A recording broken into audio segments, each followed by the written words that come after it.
You guys actually did well doing that, but if I were supposed to be moving and that thing, that would be much. Can't wait to see what Sia comes up with next. I feel frustrated. Should I put your presentation costumes? Yeah. She's dressed up. I mean, that would have been fun. Like, I was half expecting to be like, oh, do I come in a Halloween costume? That would be great. It would be fun. But I forgot I was Yeah. I used to come dressed up. I used to have like a cow costume, which was like super easy to dress up as. Yeah, or like some ears of animals. No, it was like a full on, jumpsuit of a cow. I don't remember where I had gotten it or why I had gotten it in the first place, but it's something I had decided to do, and so I used it for a while, and then I grew out of it. Okay, let me just get my notes out. So, of course, Marcio is going to be presenting today based off of Dimmock's Tiger Flu. Dimmock's Week Planet, sorry. It was a week-long break for everyone. Yeah, how are we doing, by the way? Everyone's doing okay? Yeah. Break was good. Break, right? Yeah, break was okay. Yeah. Not enough. Yeah. Okay. So what I wanted to do, since we're pretty much smack in the middle of the semester, as close to the middle of the semester as we can be with a 13-week semester, what I wanted to do was begin before the presentation with a little bit of a check-in, right? A kind of conceptual check-in, if we will. Because we've been kind of gravitating around concepts of the planetary, okay? And I'm anticipating what you're going to be talking about a little bit, right? Starting this week and in the following weeks, we'll be kind of elaborating past some of the like basics of the planetary, if we will, right? And what I wanted to do is just kind of get a few key terms down of what we understand to be the planetary, right? Just so we can all have a bit of a basic understanding after 6 weeks of discussion of saying, this is what we understand going forward. I just think this will be helpful. I'm not planning on spending like that long on it. And then I'll let Marcio take the lead and we'll start off from there. Does that make sense for everyone? Yeah. Fantastic. So we'll make a little bit of a flow chart here. Okay, so based off of our readings or our understandings this semester, what are some of the key terms that we would use to define the planetary? Okay. And these can be broad terms or single word terms, whatever comes to mind when you think planetary. Challenge. Okay, good. I like that. Challenge to understand, or it is a challenge in and of itself? Both. Both? Yeah. That's fine. Both. Yeah, large. Okay, good. Yeah. Like, it encompasses a lot of things. Good. Yeah, I was going to say all-encompassing, but maybe not. Yeah, I like that too, though. Encompassing. Good word. Yeah. That's a thesaurus word right there. Okay, good. Encompassing. Anything else that comes to mind? So we can also add like off of things. So when we say encompassing, right, we are thinking politics is involved in this. Ecology, of course. What else comes into it? Social. Yeah, good. The social.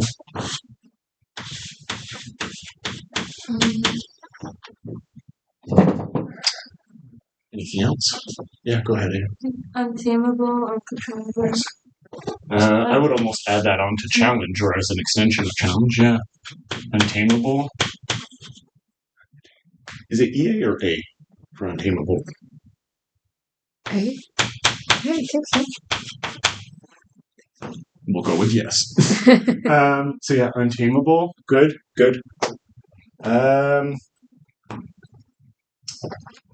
So we added politics. Is there an economic angle to the planetary as well? Economics? Yeah, good. Absolutely. Yeah. What kind of economics have we been? Obviously, we're not in economics class, right? We're not in business majors, but we've been kind of addressing it in some way, shape, or form. Yeah. Green capitalism. Yeah, good. Is that a positive or a negative term, you would say? Negative term. Okay, interesting. I would agree, but right when we talk about like greenwashing certain things, yeah, yeah. Go ahead, Marcy. So that we could add green print.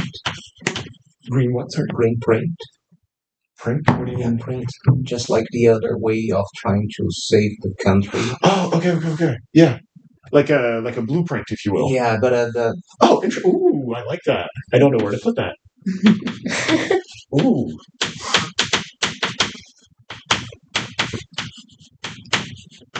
Oh, that's good. That's good. Okay. I mean, you could also.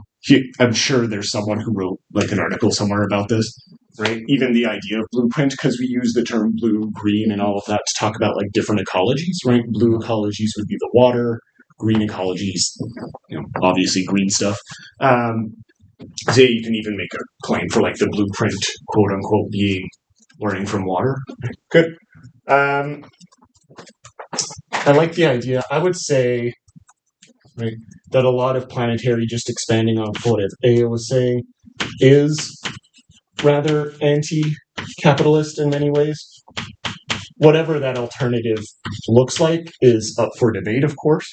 But I feel like a lot of the thinkers and even authors that we've been talking about have been positioning themselves firmly in opposition to or imagining alternatives to the current world system that we're imagining in, for all its advantages or disadvantages. Okay. Good. Anything else that comes to mind? I would say there's still a little bit. There's one that we haven't really brought up. Yeah. Like if we segue a bit out of the untamable, there's like the sublime. Yeah, nice. Yeah. Which we talked about in week 2, right? The quite ununderstandable, right? What kind of course are we in right now? The nature. Good. I would put art in the planetary as well. Right? It is thoroughly engaged with art, and a lot of the planetary thinkers, whether they are literary scholars or cultural scholars, do usually in some way address artistic purposes and artistic thought in some way, shape, or form, right? Or you can even think of theory and practice as an art form in and of itself. Okay, just one last one that I have in mind that I think will segue us nicely into today's class, unless you have anything else that you want to add.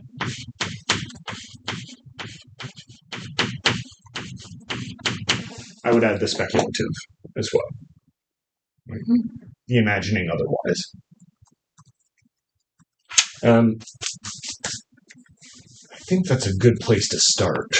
We can maybe add stuff. I don't know if anyone else uses this classroom or if I'm able to keep it on the board for the rest of the semester. It might be erased at some point, but yeah, it's maybe something that we can add on to. I would say that after today, we might also add another layer to this. I think that's pretty much all I have. Anything we can think of at the last minute? Okay. If something does come up, we can always add it. Okay, so with that being said, yeah, I have a series of notes, but of course, I'll be taking notes based off of what Marcio says, and we may adapt certain things accordingly. Okay. So, do you want the door open or closed, Marcio? I think open is fine for now, unless someone passes. In which case, we'll we'll make it slightly spooky for Halloween. Fantastic stuff. Yeah, and it allows like a little bit of light to come in. But yeah, did you have anything you wanted to clarify before getting started, or you just wanted to go right into it? Actually, I have two questions here, just to be seen as a warm up before getting started.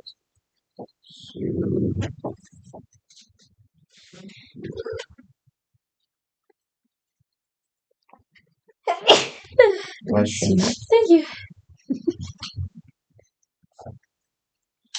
All right. So, folks, before getting started, I prepared these two questions here. The very first one is, where do you see weak networks in your own life or community? And the second one is, what texts have helped you find strength in hard times? Of course, if you have had hard times in your life up to now. And what could you tell, just in order to enlighten this presentation here?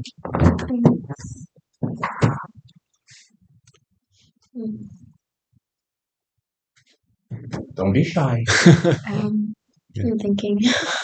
I haven't read the theory. I read 3 pages. Okay, fair enough. Could you define weak networks? I guess that was my question too. With networks? Weak networks.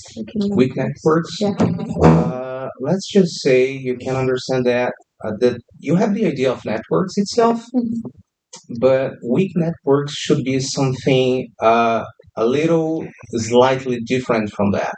Imagine network itself, but with some points to be covered, some points to be strengthened, something like that. Something to be improved in this connection. That's the idea of weak networks. So if you have any networks, how could that be improved? Or if you have some, let's think about some kind of friendship, for example, and you have some gaps in this friendship. That's the idea of networks. Not friendship itself, but any kind of relationship that can crosses your mind. So, like, what part would we improve in those relationships? Yeah, that's the idea. Imagine a friend of yours, not that trustworthy. And what could be improved? That's the thing. I think that's a good way of defining it. Yeah, no, it's clearer for sure. To I guess answer both questions. I have found a lot of strength in the text that we talked about last class in Rita Wong's Forage. I do think it's a text that, when I first read it, really spoke to me. Right? Okay. In part because it made me realize some of the weak networks that I had, right? As someone who is mostly a city-dwelling person, right? There are a lot of things that I'm aware of, right? That I'm connected to in some way, but don't actually practice any kind of connections to. Right?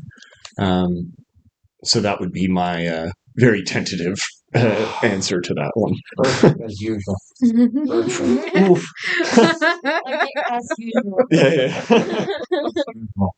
Okay, folks, that's the +1 thing bonus that's point. gonna guide us through this presentation here. So I introduce you here, ladies and gentlemen, boys and girls.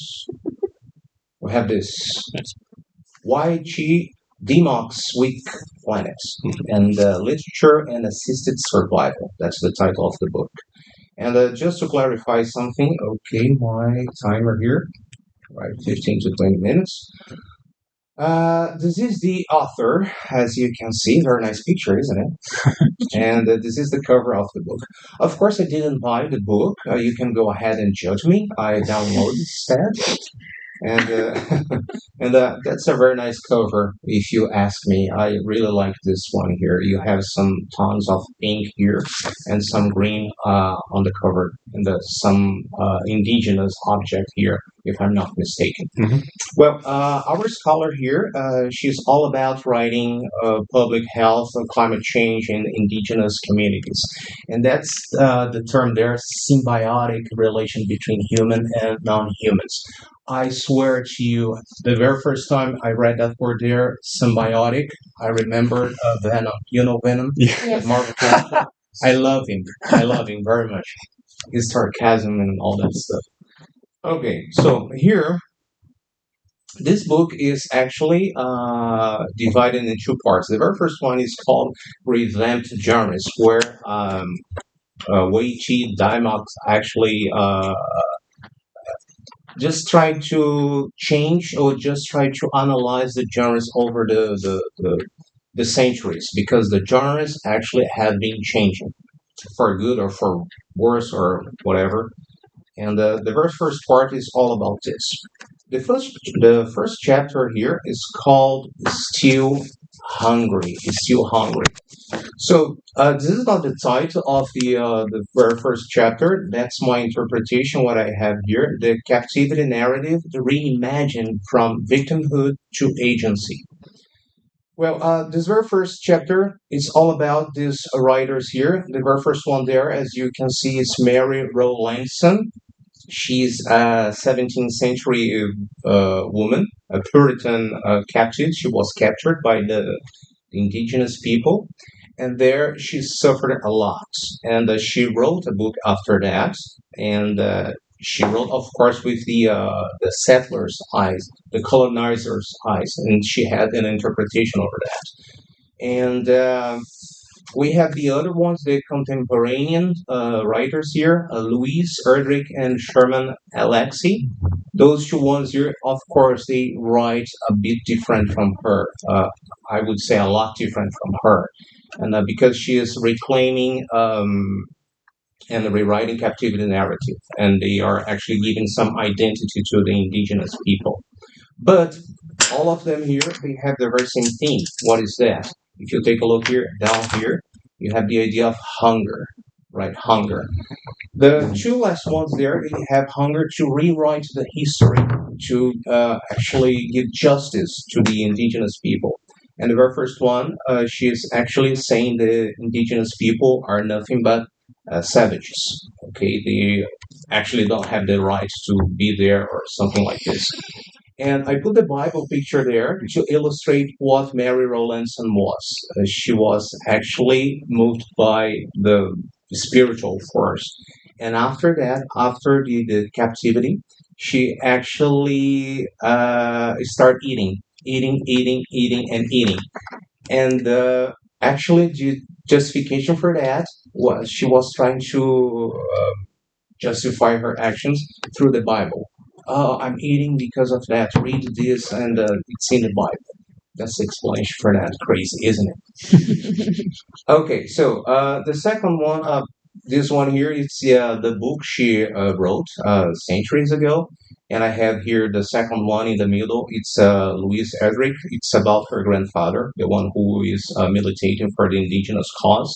And the other one there is the toughest Indian in the world. It's all about being keeping the culture in these modern moments, and how it's supposed to be an Indian nowadays without being corrupted by the culture of the society that is out there.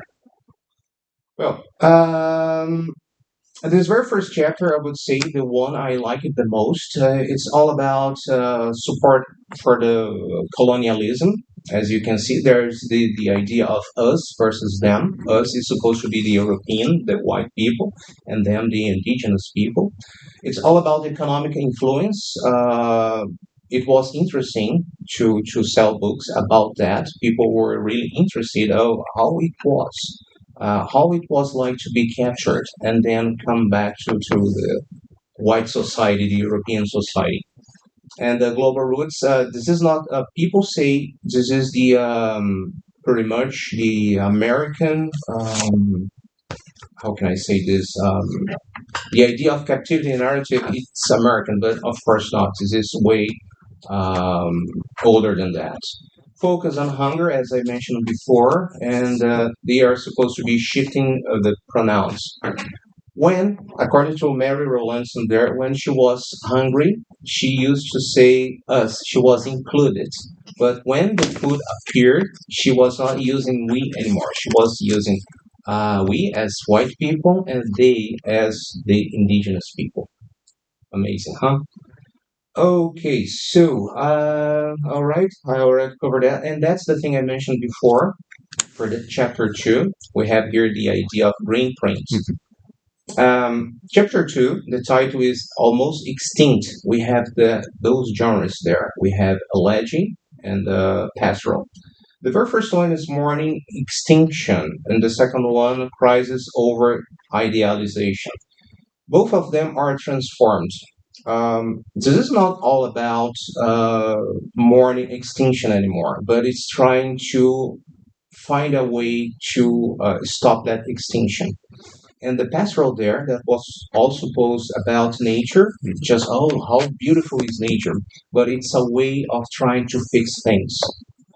That's the idea of this almost extinct chapter two there.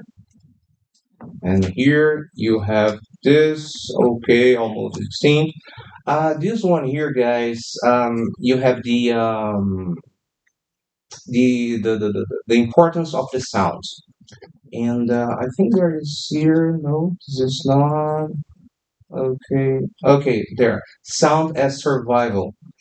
I didn't put here, but I'm gonna find a link afterwards to show you. There is a memorial about the sounds, how the sounds are disappearing, and how it impacts the nature. That's a very interesting thing. I didn't put the link there, but I'm gonna try to show afterwards. That was chapter two. The third one here, it's about less than tragic, tragedy reimagined in modern future. When you think about culture, when you think about tragic things, what crosses your mind? You are supposed to be thinking about death, something that is utterly sad, and things like that. But nowadays, tragic has another view. What do I say? People are just trying tragic as something that can be fixed according to this idea of a white demox here. Let's imagine, okay, so people died, but this is not the end of the world, according to the theory here. Yeah, that's it's strange, right? Because there are so many people in the world, and things can be fixed according to this theory. I don't agree that much, but that's what people have been writing about. And what else we have here? Okay, Frank Stella, and those are people that are actually YT Demox have been studying. And here we have, take a look there, Amitav Ghosh writes colonial trauma plus cultural richness. Centers language, adaptation, survival, tragic, and coexist with beauty. There we have Moby Dick. Moby Dick, as you already know, we have a tragedy there. Everybody on the boat, the ship there died. But there is the thing that, oh, okay, this is not that tragic. Why is not that tragic? Because there will be more boats. Because there will be more captains. That's the thing. Well, anyway, this is a way of fixing things. I don't see how, but anyways. We can come back to that. Yeah, absolutely. And the next part here of the book, the second part, is rebuild networks, as I asked you before. And the first chapter here, as you can see, let me take my thing here. Contagiously Irish, exploring a weak Irishness. What do we have there? Is identity as cultural transmission. Um, it's not transmitted by blood or something like that. So if you go to somewhere, you are supposed to get that cultural identity. That's the thing. So if I go to Ireland, the place you mentioned before, and there's that thing, oh, Ireland people, they are not okay. Am I supposed to get something from them? This is not, I'm not pushing. That's the thing.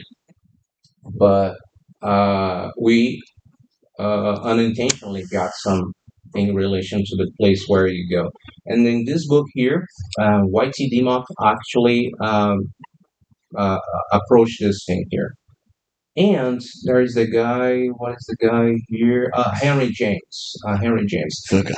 Yeah, this guy. He is actually American from to Irish parents, and he tries to deny his origins.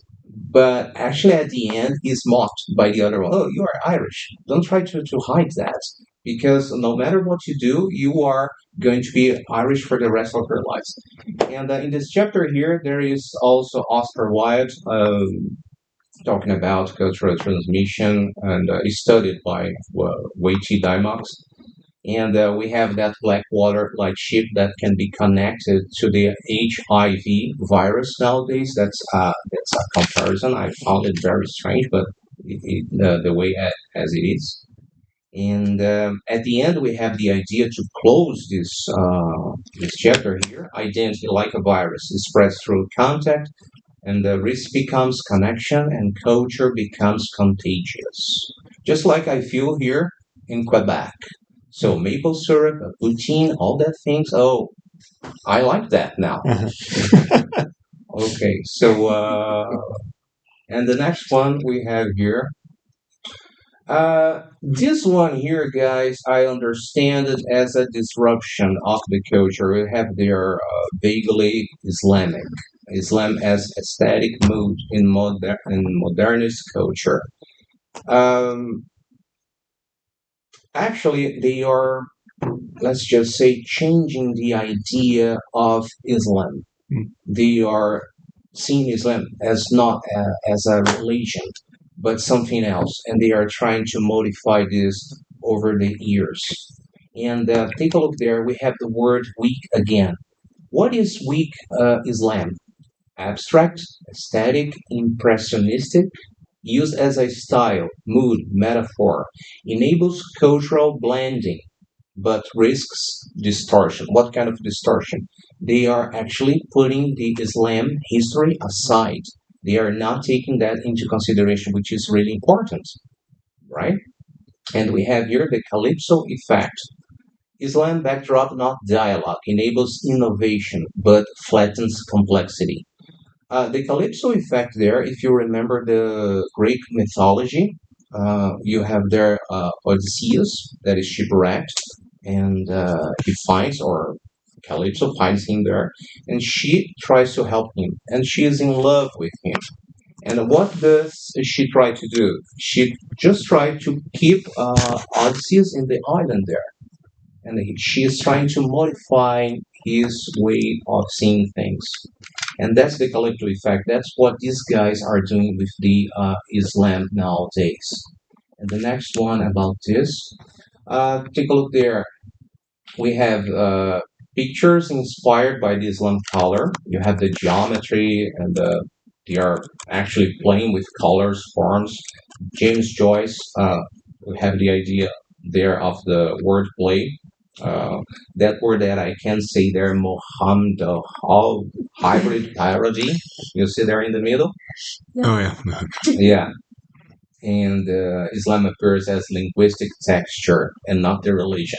If you go over the book, the chapter 5, there is not a covering about the religion and all that stuff, but something modified, something weak about the Islam there.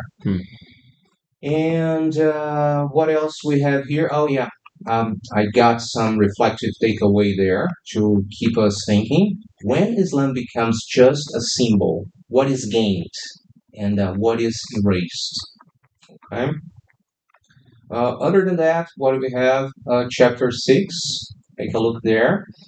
And the title of this chapter is Collateral Resilience, Indirect Reparation, and Hope Across Cultures. What happens here? Imagine what happens on the Second World War there when the United States actually bombed Japan there. And who is the guy? The guy there, Faulkner. He just tried to apologize to Japan um, due to what happened to the Japanese nation. But of course, that was not enough. Um, Take a look there. Post World War II, gesture to Japan, also tied to the United States, indigenous. He tried to do something, but his, let's just say, apology was weak. And what we have here, okay, he can't do things by yourself, okay, but you need someone else in order to cover that, to get the work done. And here, weak is not the idea of you are incapable to do something, but you are capable to get someone else to help you to do something else. That's the idea. And remotely Japanese reparation as a network effort, not a single act, as I mentioned before. And here you have a list of people that are in this chapter 6.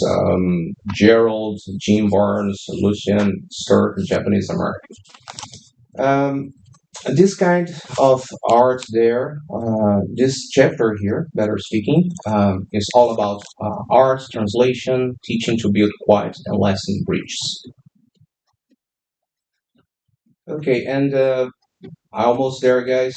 I'm getting you bored. Okay, I know that, but let's see here. The idea of collateral resilience, counter to collateral damage, strength that emerges unintentionally on the margins, built by small local and mediating action. What is that? I help you, you help Patrick help Leonie, and everybody here actually help yourself. And that's the way we are supposed to build things. And what else we have here? Okay, well, resilient isn't heroic. It's distributed, persistent, and quietly transformative. We are not paralyzed by the past. We repair. Repair happens through connection, care, and cultural relay. Well, we have the word there, paralyzed, and that makes me to come back to the very first part, the introduction text you have there that was downloaded on the Studium. This book here at the very beginning, we got back here. Let me open. Okay, almost there, I promise. Take your time. So, this lady here. This book is actually based on her trauma. She was hit by a car, and you remember that. You read her first page there. And she was hit by a car, and suddenly she realized her life would be changed forever. She saw herself in a wheelchair, and there was that impact and the insight, and she started thinking, okay, what if the world is just like me? And what do I have to do in order to fix myself? And what does the world have to do in order to fix itself? And from there, she wrote that book. And the main idea here is not that, okay, weakness is not the end of the world, but is the very first step that you have to take in order to get someone else to fix things, to get things done. And that's it, folks. Thank you. Thank you. I have to admit, I wasn't expecting you to cover the entire book, but I'm glad you did in many ways because it gave a lot of connection points that if we had just limited ourselves to the introduction, no, it's fine. Like, should I just cover the introduction? Look, insofar as like it can sometimes be a lot to cover an entire book. That's the only reason why I was not expecting you to cover the entire book. But it's fine. I mean, you're not going to remove. Like, I'm not going to like fail you because of that. Don't worry about it. It's just you brought us into so many interesting directions that I wasn't personally even expecting to have to go into, but I think it's a good thing. Even though we're not necessarily going to address these ideas in the same way that Dimmock does, right? Obviously, Irishness or Islam doesn't directly relate to the tiger flu. Mm-hmm. The basic concepts, I think, are really important, and I'm glad that you brought them up in the way that you did. Careful for everyone's eyes. I'm just going to turn the light back on. There we go. Yeah. I actually reread Dracula like 2 weeks ago. What a banger book, though. Oh. It's absolutely incredible. I do recommend it. Okay. in case you haven't read it for some reason. So before we get into like further conversation, I just wanted to open it up to the floor. Does anyone have any like further questions for Marcio or things that they wanted to kind of maybe jump off of or anything like that? I was just curious. You asked us at the beginning if there was like any text that helps us find strength through hard times. Did you have a book in mind for, like, from your experience that came to mind when you prepared your presentation? I have never read any kind of this book that can help us Okay. on that thing. This is the very first book I read on that stuff. Okay. Because I gotta be sincere with you guys. I don't believe that kind of literature that if I read there something that can actually help me move, things like that. I don't believe, maybe because I haven't read yet. But if you ask me about, I can recommend any book that can help you move on and forget the past. I would say this one here. That's a very nice start, or maybe it's too heavy for that. I don't know. Because I think that's part of the point is whatever speaks to you in a particular moment can be a way of formulating either reinforcing what used to be a weak network, right? Yeah. So in this case, the way you're speaking, it seems like Dimmock's book kind of pushed you to reconsider or reframe certain powers, right, of literature or of the planet. It's totally fine, right? And obviously these are going to change over time. You mentioned James Joyce and the Mohammedan, right? Mohammedan. Right, which is, if I remember correctly, it's a word he uses in Finnegan's Wake, which is all about. It's basically impossible to read, right? If anyone has ever tried to read Finnegan's Wake here, no. You could probably. It's probably better for your mental health if you don't. Not because it's like a bad book in and of itself. It's just Mohammedan is one example of how the entire 700-page book is written. Right? It's just all mixes of words, right? Where he recreates language and recreates terms, and he's deliberately trying to unsettle how we talk about certain things, right? And I think at a certain point in my life, that book would have been a really important one, right? Not because I've ever finished it. I don't think it's actually possible to finish the book, right? But that's a discussion for another time, just because it is literally circular. But because at that moment, it made me reconsider what the possibilities of literature were, right? So don't feel like you have to have like a certain thing. I would say I think it really depends on where you're at in a certain place in time. Yep.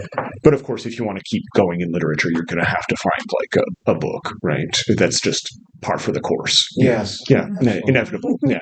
If you don't have one by the end of your master's, you will be kicked out. Yeah. You have to find one book. Just one book that you just stick with for the rest of your life. Find one book you kind of like, and after that, it's fine. Oh, Forget God. literature. Just find that one book. No, I'm joking, of course, but honestly, very well done. I'm glad that you did what you did for your presentation. It was interesting. I liked it. Yeah. Did Alicia or Aya, did you have any questions or anything that you wanted to add on to for the presentation? I had questions. Now I can't find anything in my head. Mm-hmm. I'm just trying to remember what you said about Moby Dick. Moby Dick. Yeah. Yeah. Yes. Tragedy. We tried to. There was a picture. Yeah.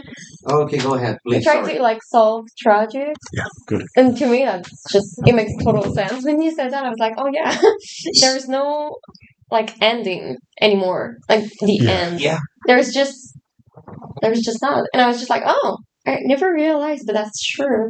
So this is really interesting. Well, Yes. actually, go on if you wanted to say something. Actually, It's your I was presentation. just you mentioned about Moby Dick there. Tragic. So as I mentioned before, people died, and that's the thing. So think about the ship there. You have the captain that was powered by or non-maniacal, yeah, monomaniacal sense of revenge towards the whale there, and he was actually bringing people, and actually that was his obsessive thought, not the people from the ship there. And what happens there is, okay, everybody's gone, but you have the idea of workers there, you have the idea of a captain there, and no matter what you think, this is not bad enough, but It can't possibly get worse. yeah, that's the thing. But there is the insight that okay, but oh my, how can I put that? But this is the way of democratizing. That's the word, democratizing. Depending on Because a tragedy is all about heroes. It's all about important people, and when you have there the sailors, sailors are kind of nobody, and this is a way of democratizing the idea of tragedy here. Ooh, I like that. Yeah, that tragedy is for heroes. Yeah, Because it depends how you want to think about it, right? The classic tragedies almost subvert the idea of the hero in many ways, right? Indeed. Like the one that comes to mind, of course. Let's go with like a pure classic, Hamlet, right? Like the ultimate tragedy. Mm-hmm. Hamlet is not a heroic figure, right? Like he's a spoiled child. He's he's a depressed child, right? Who can't get over the fact that the most natural thing occurred, right? His parents died before him. That's right. Or his dad died before him, right? Indeed. And of course, this is like simplifying the beauty of the actual narrative, of course. But yeah, he doesn't exactly fit like the heroic standard that we would imagine, right? Yeah, that's the thing. But he still fits the mold of tragedy insofar as he starts off from a higher position, and the example of Moby Dick is a good one as well. And you're brought low, right? Which is where the original concept of tragedy comes in. You talked about Calypso, right? The Greek tragedy is the same thing, right? To take another classic example, right, in Oedipus, if you've read that one, right, he starts off as king, and then slowly, not really slowly, the play is like 30 pages long, but like throughout the play, he's brought low, right, to the point where he gets blinded and finds out that he had like incestuous relationships and killed his dad and so on. Yeah. He has a child. And has a child. Yeah. So this idea of being brought low is, I think, really, really good. And that's one of those things that I don't know if we'll have time before we take a break, but that I wanted to bring up in relation to the tiger flu, right? Because I think it's a really productive way to consider the novel is as starting off from the standpoint of a tragedy having happened, right? Yeah. Like the tragedy has already occurred by the time the novel starts. And we can think of what exactly the tragedy is, right? There might be a few different answers to this, but I think it's really good what you brought up, Marcio, insofar as the tragedy occurred, and yet we still have a 250-page novel afterwards, right? Life does go on in some way. Yeah. Right? And I think that's really important to consider in relation to the Planetary. A lot of tragedy centers around the human, and I think it's important to consider how life goes on past the human. And this is something that, by the way, is going to take us into further classes, both next week, right? I was planning on talking about this explicitly in relation to the tiger flu next week, but also you'll see it a lot in Swamp Thing, for example. Very tragic figure, the titular character of Swamp Thing. So we can come back to that over the next couple of weeks of how tragedy actually perpetuates itself in some way, right? Or is moved past, right?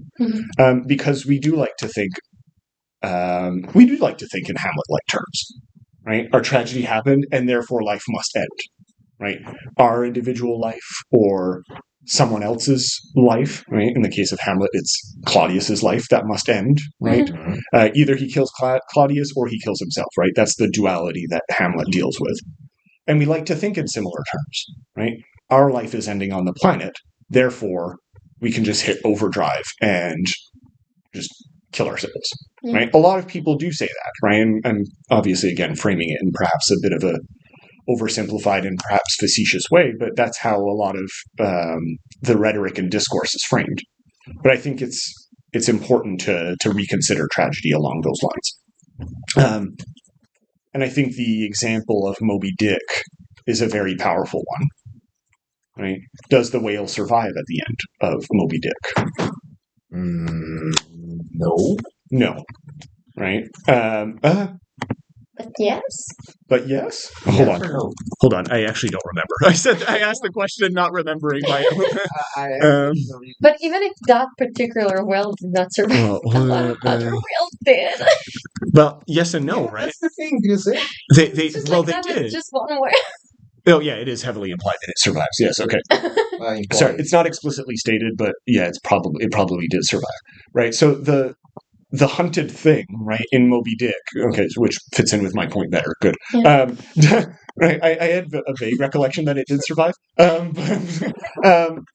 the idea being that Captain Ahab, right, pushes and pushes and pushes to the point where he becomes the tragic figure of the novel, of course, right? He will go literally to kill himself to get what he wants. And yet, life goes on, right? The sailors, as you say, die, right? Ahab is brought low, right, and completely destroyed, both in his rhetoric and physically. But yet, the non-human, that weak connection, right, that Ahab had, is one that keeps going, or is implied as keeping going. Or, as you said, Alicia, whales continue to exist, albeit no, it's true, albeit on a much smaller population than they used to. But yeah, life for whales does go on, right? So very, very good to think about that.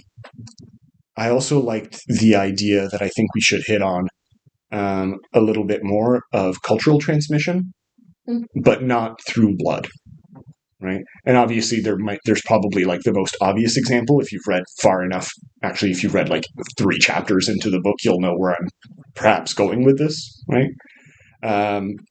There are, right, okay, there you go. There is literally a kind of commune, if you want to, yeah, they call themselves a commune, right? There's a commune that is able to transmit and continue without it being explicitly tied to any kind of like national or cultural identity, right? Or not through how we would understand regular reproductive ways. So I think that's another one that we can hit on as well. The idea of reframing disability is a really good one, right? With the most obvious disability being the flu itself, right? But also just throughout, there are various types of disabilities that are addressed, right, and reframed. Right? The Grist sisters have like all kinds of mechanisms in place to allow them to keep going. Yeah. Even in the face of literal disabilities, like a hand being chopped off, right, or a lung being lost, or anything like that. That's really good. When you talked about hunger, it's one that I wasn't planning on talking about this week, but I think we should keep in mind, right? Obviously, hunger plays a big part in the novel. Has anyone ever seen the movie The Wonder, by the way? The Wonder? The Wonder, with personal fave of mine, Florence Pugh. No, she was recently in Oppenheimer and other stuff. She's fantastic, an incredible actress.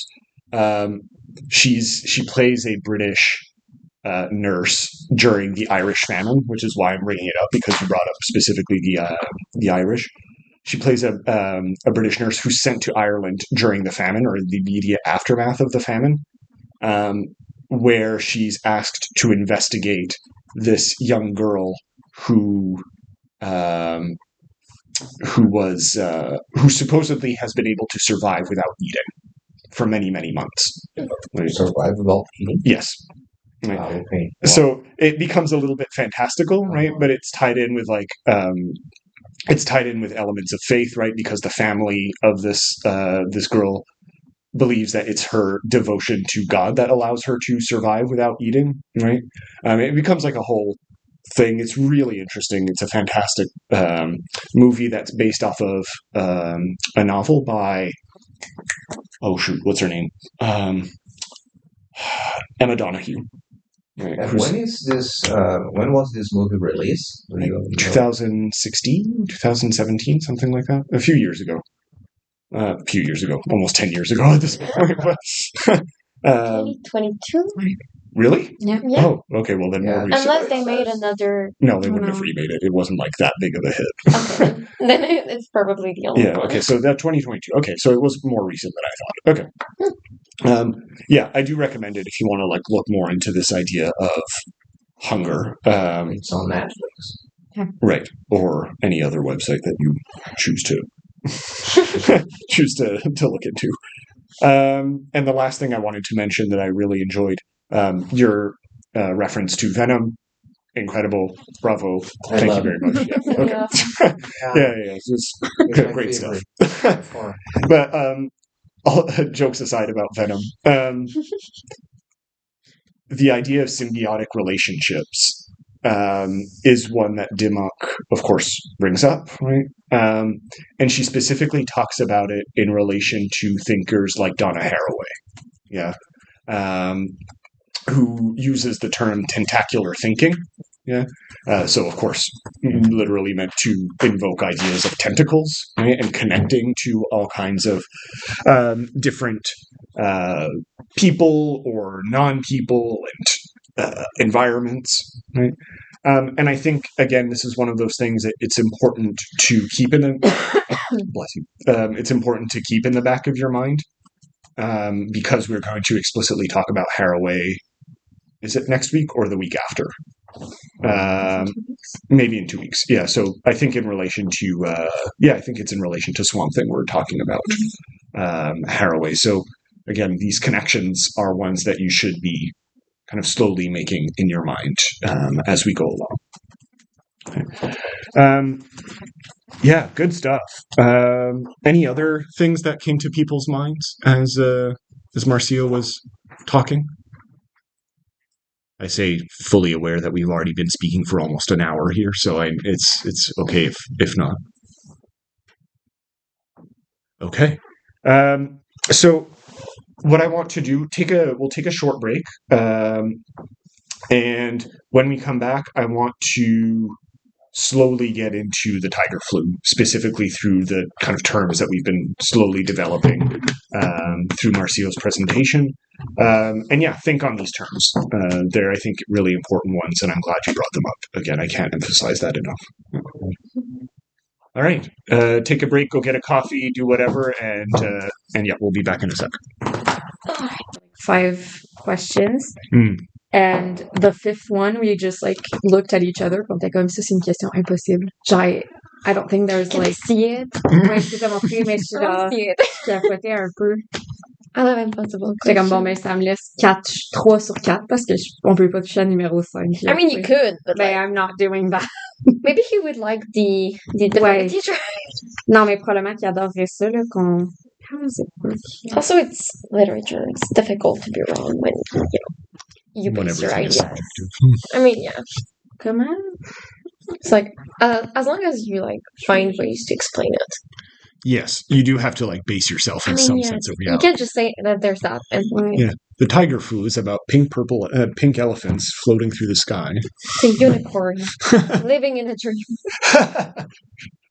Actually, that's not too bad. It could have been. It could have been like a fever dream. Yeah, or like mushrooms. Oh no, you didn't. I assume you didn't get to that part. Then there is a literal fever dream in Ouais. this. That's not surprising. Moi, je l'ai fini. Oh yeah, okay, good. Really good. Yeah, you liked it? Oui, Okay. ouais, I did. Mais il y a des bouts, j'étais comme, Yeah. what is? Yeah, I got spooked. I put it down and it hasn't been. It is graphic, like the Yeah. incisions and stuff, and yeah. Yep. You. It was too hard yesterday. I was like, oh, can How I do far this right along now? did you get? I'm really not that far. Oh, okay, like I 30 stopped- pages. Yeah, I stopped at like the eye thing. I was like, I can't do this. Okay. Should I give trigger warnings? I don't know. Not really. I mean, Okay. it's just because to me, it's like a nightmare. Yeah. Like written down. It's one of my worst nightmares, Oh, losing my okay. sight through my eyes. So I just thought I was like, I can't right now do this. Yeah. Hopefully, it's not gonna be that. It's most of it, I would say, does not go into that graphic because it gets like hyper technological by the end. Why? Yeah, Like it I was transitions. actually Why? From- waiting for that because I read the summary and I was like, oh, okay. Yeah, I would say like Yeah. the arc is body horror to steampunk Oh, yeah, super. or like Why? cyberpunk type of thing. I just need to like pass through it. Yeah, you get through the first 50 pages and then you're You're good. relatively home free. Why? See what did it for me? It's like the lice crawling. Mhm. Ah! Moi, c'est ça là. Which is Yeah, also that like was strong, a yeah. technology thing, right? At the same time. Yeah. That's never really explained.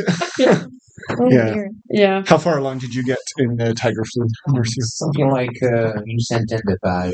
Okay, okay, Well, good. Hmm. So, Practically hell. Yeah. I was Yeah, avoiding fine. my other paper, so I read this. yeah. any of you finished? I did. You did? Why? You like it? I did. How about you, Oh, Leah? you Did you sure? manage to Yeah. read or because- finish? I got like around Did you like 50 pages. Okay.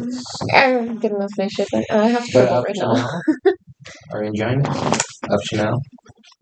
I'm downloading Word. Too so early. I'll show you the other right chance of it. One of the ways, yeah, as I was thinking here, just another thing to add, because as Marcia was presenting, I thought of another thing that we could add to our kind of ongoing map. I would say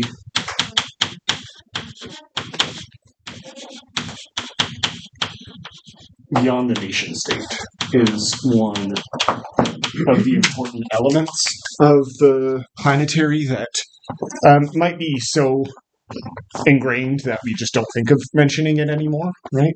But I think, again, just to briefly come back to your presentation, is something that was underlying a lot of your ideas, right? Even though it wasn't always explicitly said, right?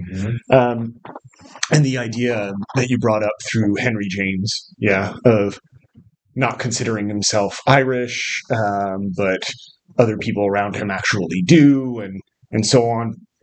And you wrote in your PowerPoint via com Toyben. I assume you're talking about The Master here? Yeah. Yeah, good. Excellent novel, in case anyone also wants a novel recommendation for the holidays. I don't know if it's a holiday reading, but it's an excellent novel that kind of ties together Henry James, of course, as an author, but also some of Henry James's work, right, as a novelist and as a writer. So we talked about The Romantics, for example, and one of his short novellas, I guess you can call it that, called The Aspen Papers, is based off of a series of letters that was based off the life of Percy Shelley, and like Toyben uses that to base his novel off of, right? So kind of ties in literary history and Henry James's own story in a really interesting way. So I do recommend that book. But all that to say that the idea of the nation state, right, as this global phenomenon is inherently something that we're going past, right? In case you don't want to use the term nation state, we can just go beyond globalization, right? And that would probably be a similar term in this scenario. Yeah. Okay. Another thing that I want to kick off on, since Leon, you're basically the only person who read the entire novel, so I'll kind of stay in the more like meta part for most of this class, and whatever references to the text I'll make, I'll try to stay within the first 100 pages-ish, right? Which I think I'll be able to do with what I had planned as notes, so it shouldn't be too much of a problem, except for, of course, actually keeping the book in my hand. But the term I wanted to pick up on, as you might expect today, is speculative. right? Which is, of course, something that makes sense in some level. Right? When we're talking about the planetary, we're imagining futures, right? We address this in specific terms with the tragic, right? What do we imagine past tragedy? And we'll come back to that. But also, I think it's a really important thing to highlight in this case is the question of genre. Right? So this is firmly a science fiction novel, right? I don't think there's any other way that you can kind of define it. There's no magic that would make it like fantasy sci-fi or anything like that. This is squarely sci-fi. It is in the far future, and there is some heavy technological mojo going on, right? And for those of you who didn't know, the very beginnings of science fiction were very planetary as well, right? And so I think it's important to frame Lie as operating within a kind of long tradition of planetary speculative fiction, which is, I think, or I would argue, ingrained into the very nature of science fiction itself, right? Or speculative fiction, whatever you want to call it. Right, it's an overly debated term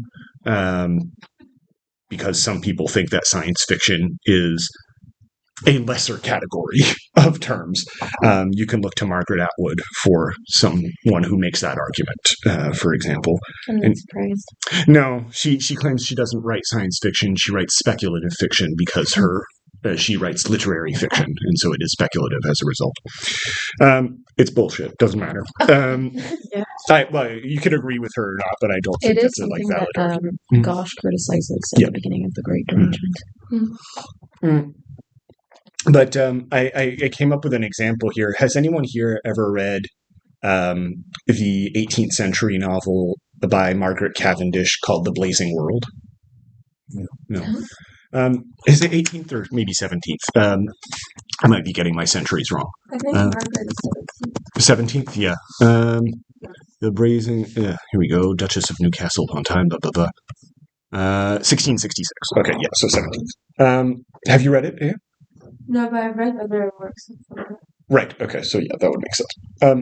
But I bring it up as an example because she's considered, right, a foundational author of science fiction and dystopian fiction. And just to give you a sense of why I'm bringing it up in relation to the tiger flu, this is a novel that imagines a world where there are human and non-human hybrids walking around, like human-animal hybrids.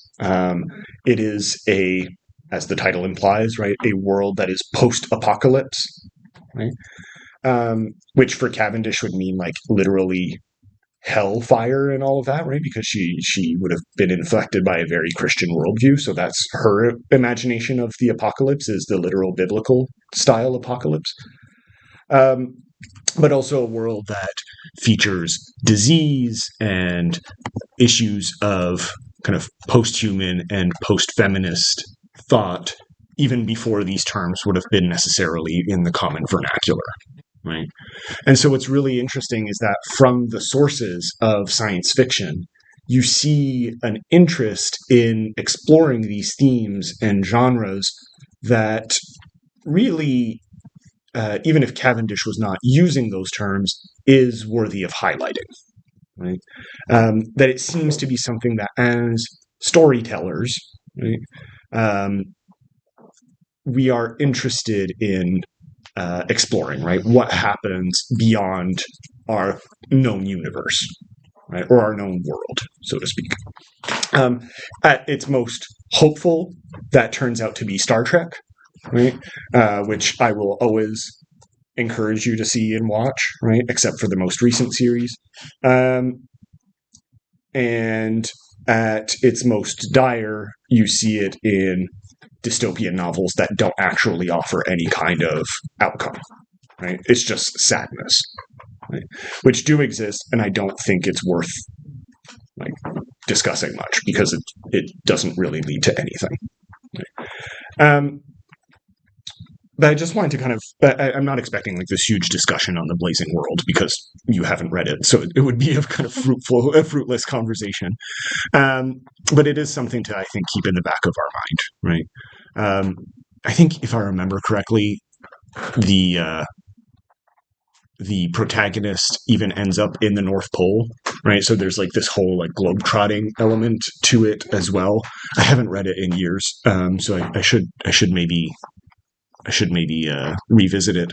I was actually planning on bringing it to class today just to show you. I have a copy of it, and I forgot it on my nightstand, so that is rather unfortunate. But yeah, is there anywhere in particular that we would like to begin with the tiger flu? Right. Obviously, we kind of before the break peppered in a few possible paths, but is there anywhere in particular that strikes your fancy as to where we begin? The quarantine zones. Okay, quarantine that I zones. found Good. Yay, it's something I brought up. In a way, I don't know. It's like I imagine.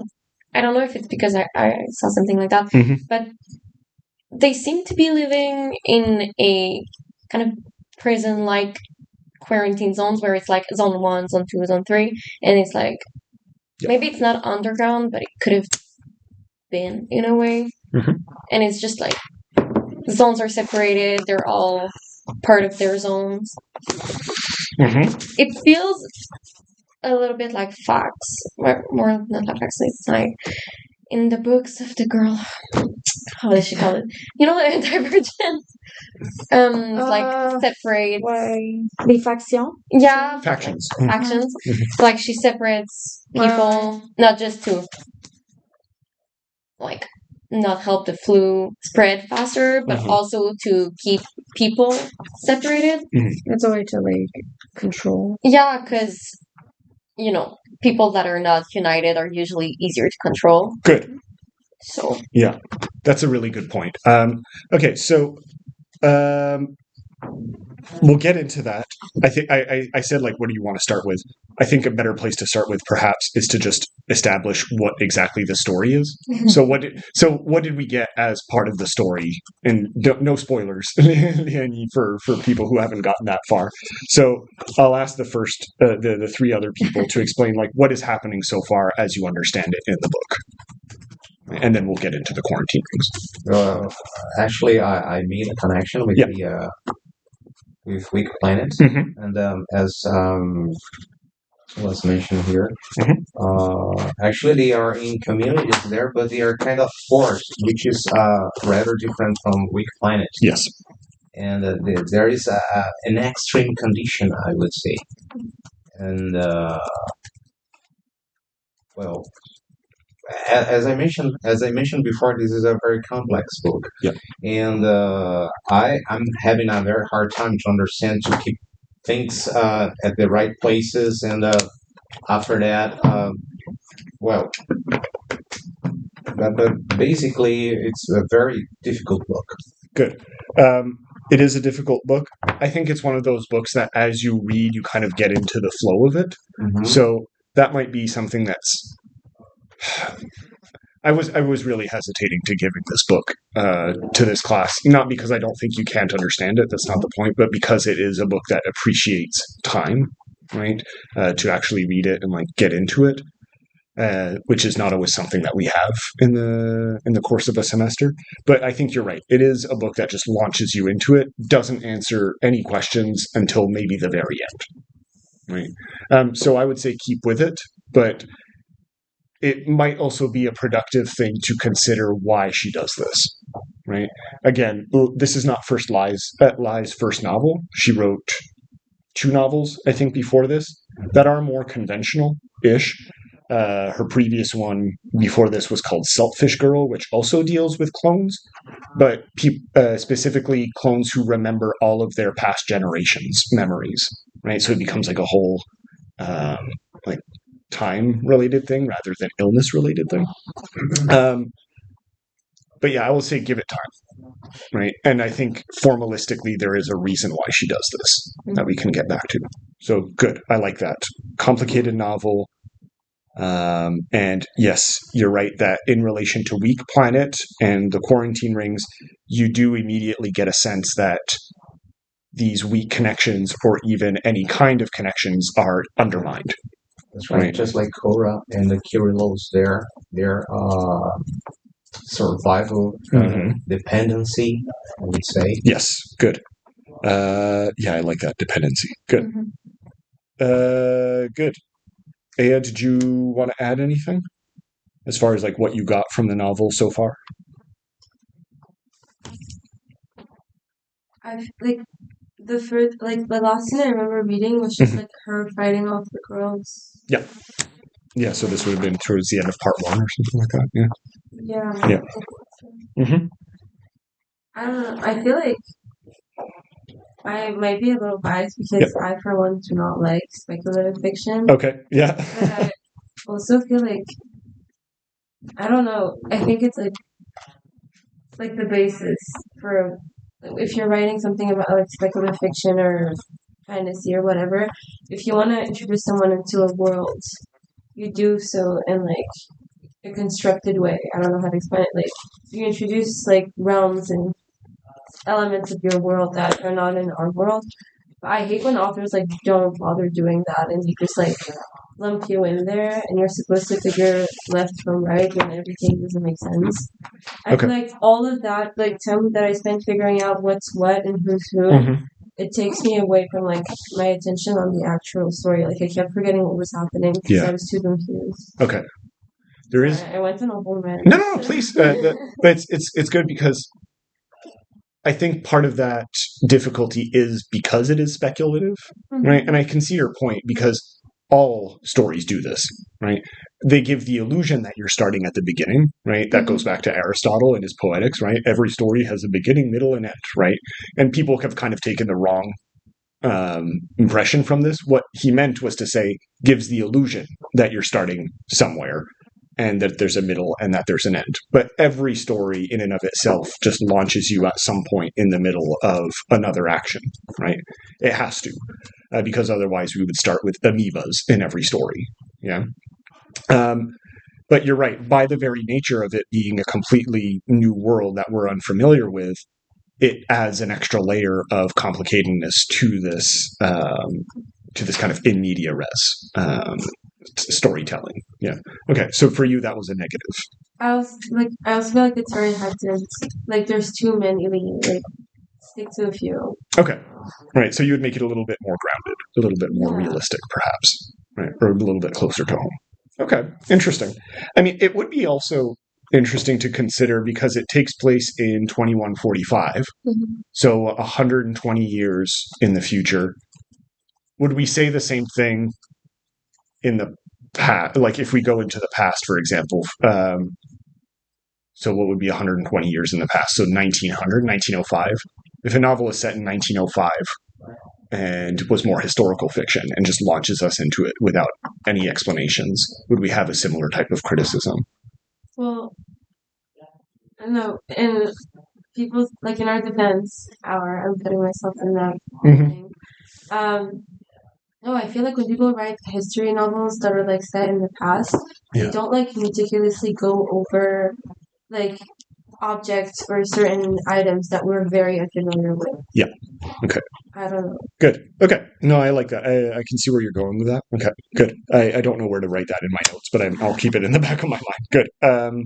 Leonie, did you have anything you wanted to try? Well, also like this idea of like 125 years in the past and in the future, if we like keep in mind the idea of like the Anthropocene and our future being completely different probably from what we've known over the past centuries, it does make sense that in 120 years life is completely changed compared to 120 years ago, where a bunch of like familiar stuff still exists, and like we're maybe taking a trajectory that's completely different, right? Yeah. So it's interesting to imagine it like that. I don't know. Yeah, I do. Well, I can see the criticisms as valid. I do appreciate the Tiger Flu for imagining that there is a break that happens at some point in history, right? Because they do happen. Right? We know that sometimes, to use the famous quote, right, decades happen in a week, and sometimes it takes decades for a week to happen. So sometimes history kind of moves at different paces. And I think this ties in also to the tragic element that we'll come back to. So let's start with what Alicia was saying about the quarantine rings, right? So the quarantine rings, when we have them at the start, right? It's interesting that the quarantine rings are part of the cast of characters, right? That's perhaps an interesting choice to pay attention to, of space as a character, which is not a novel invention in and of itself. Other people have done this, right, of environments as characters. But it is, I think, worthy of highlighting how the idea of isolation through space, which is what a quarantine is, right, is also explicitly put into the same page as communities, right, that are existing within those quarantine spaces. So we obviously have the first quarantine ring, which is the saltwater flats. We have Saltwater City, which is not a quarantine ring, but presumably the metropolis, right? So it's never quite explained, but the way I was imagining it is that everything kind of goes out of Saltwater City, right? Saltwater City is the center, and each quarantine ring is further and further away from Saltwater City. So the first quarantine ring would be like the South Shore to Montreal. The Coast Salish time place would be, I don't know, Oka. Right? The second quarantine ring might be something like Saint-Jérôme. And third quarantine ring, we're in like Sherbrooke. And then fifth quarantine ring, we're like in Quebec City or something. I don't know. So it depends how far we want to go with this idea. Probably not very far, but presumably it just kind of extends outward. So aside from the illness-related thing, what other idea comes to mind when we imagine these quarantine zones or these spaces that emerge from a metropolis or from, in this case, Saltwater City? Right? What other kind of symbol might come to our mind, aside from a virus, to come back to what you were talking about? Actually, to me, it's the idea of limitation Good. and hard life. And they are actually surviving day by day, but they are not sure about their future and what's the next pandemics or something like that. Some kind of mutation is coming. Yep. And to me, the main idea here is uncertainty. They are not feeling safe at any moment. Yeah. And that's the kind of promise, I guess, of a lot of cities, right? Or a lot of like metropolises, is certainty and security. It's stable. Yeah. And you see this again, like to come back to the colonial example that you gave, right? I forget the name of the person who wrote the narrative, the survival narrative. Mary Rowlandson. Yeah. Right, Mary Rowlandson, right? She was moving away from her metropolis, right? And going into some kind of margin, what we could imagine as akin to a quarantine ring, the further she went from this metropolis. And it became a source of instability for her, right? And for the local people who captured her, right? And so on. Just to include something here, she was captured. Yeah. But there were people, according to the studies, not to her book only, they didn't want to come back to their original place. They would rather stay with the Indians, and that's crazy, isn't it? Yeah, it is there's two things to say on this. Yes, it is a kind of wild thing to imagine, right? Yeah. And it is something that's noted throughout colonial history, I mean, especially for the first colonists that came here. There were a lot that just went into the forest and you never saw again, right? And you found out later that some of them just integrated and wanted to settle with the indigenous populations, right? So you do see this quite a bit. And there's also a lot of interesting scholarship that does examine these captivity narratives and whether or not they are actually true, or to what extent they are true, right? And how much they're actual fictionalized, so to speak, kind of like how we would fictionalize memoirs today. Right? A lot of memoirs kind of make certain narratives a little bit more interesting because, let's face it, most of our lives are kind of boring, right? So if you just made a story about your daily life, you would have like 15 chapters on what you watched on Netflix, right? Sure. Right, which is fine, right? It's not a problem in and of itself, but it does point to how certain like true narratives such as these are also very edited in order to be sensational. Yeah. Which is a limitation in and of itself, to come back to the term that you used. So yeah, I really like this idea that we create this contrast between a metropolis and a margin, right? And what you see, and even if you haven't gotten that deeply into the novel, what you should probably start to notice is how the metropolis is an attempt at a kind of imposed hierarchy. Right? And again, you don't need to go into the speculative for this. You see this quite often in just our regular world, right?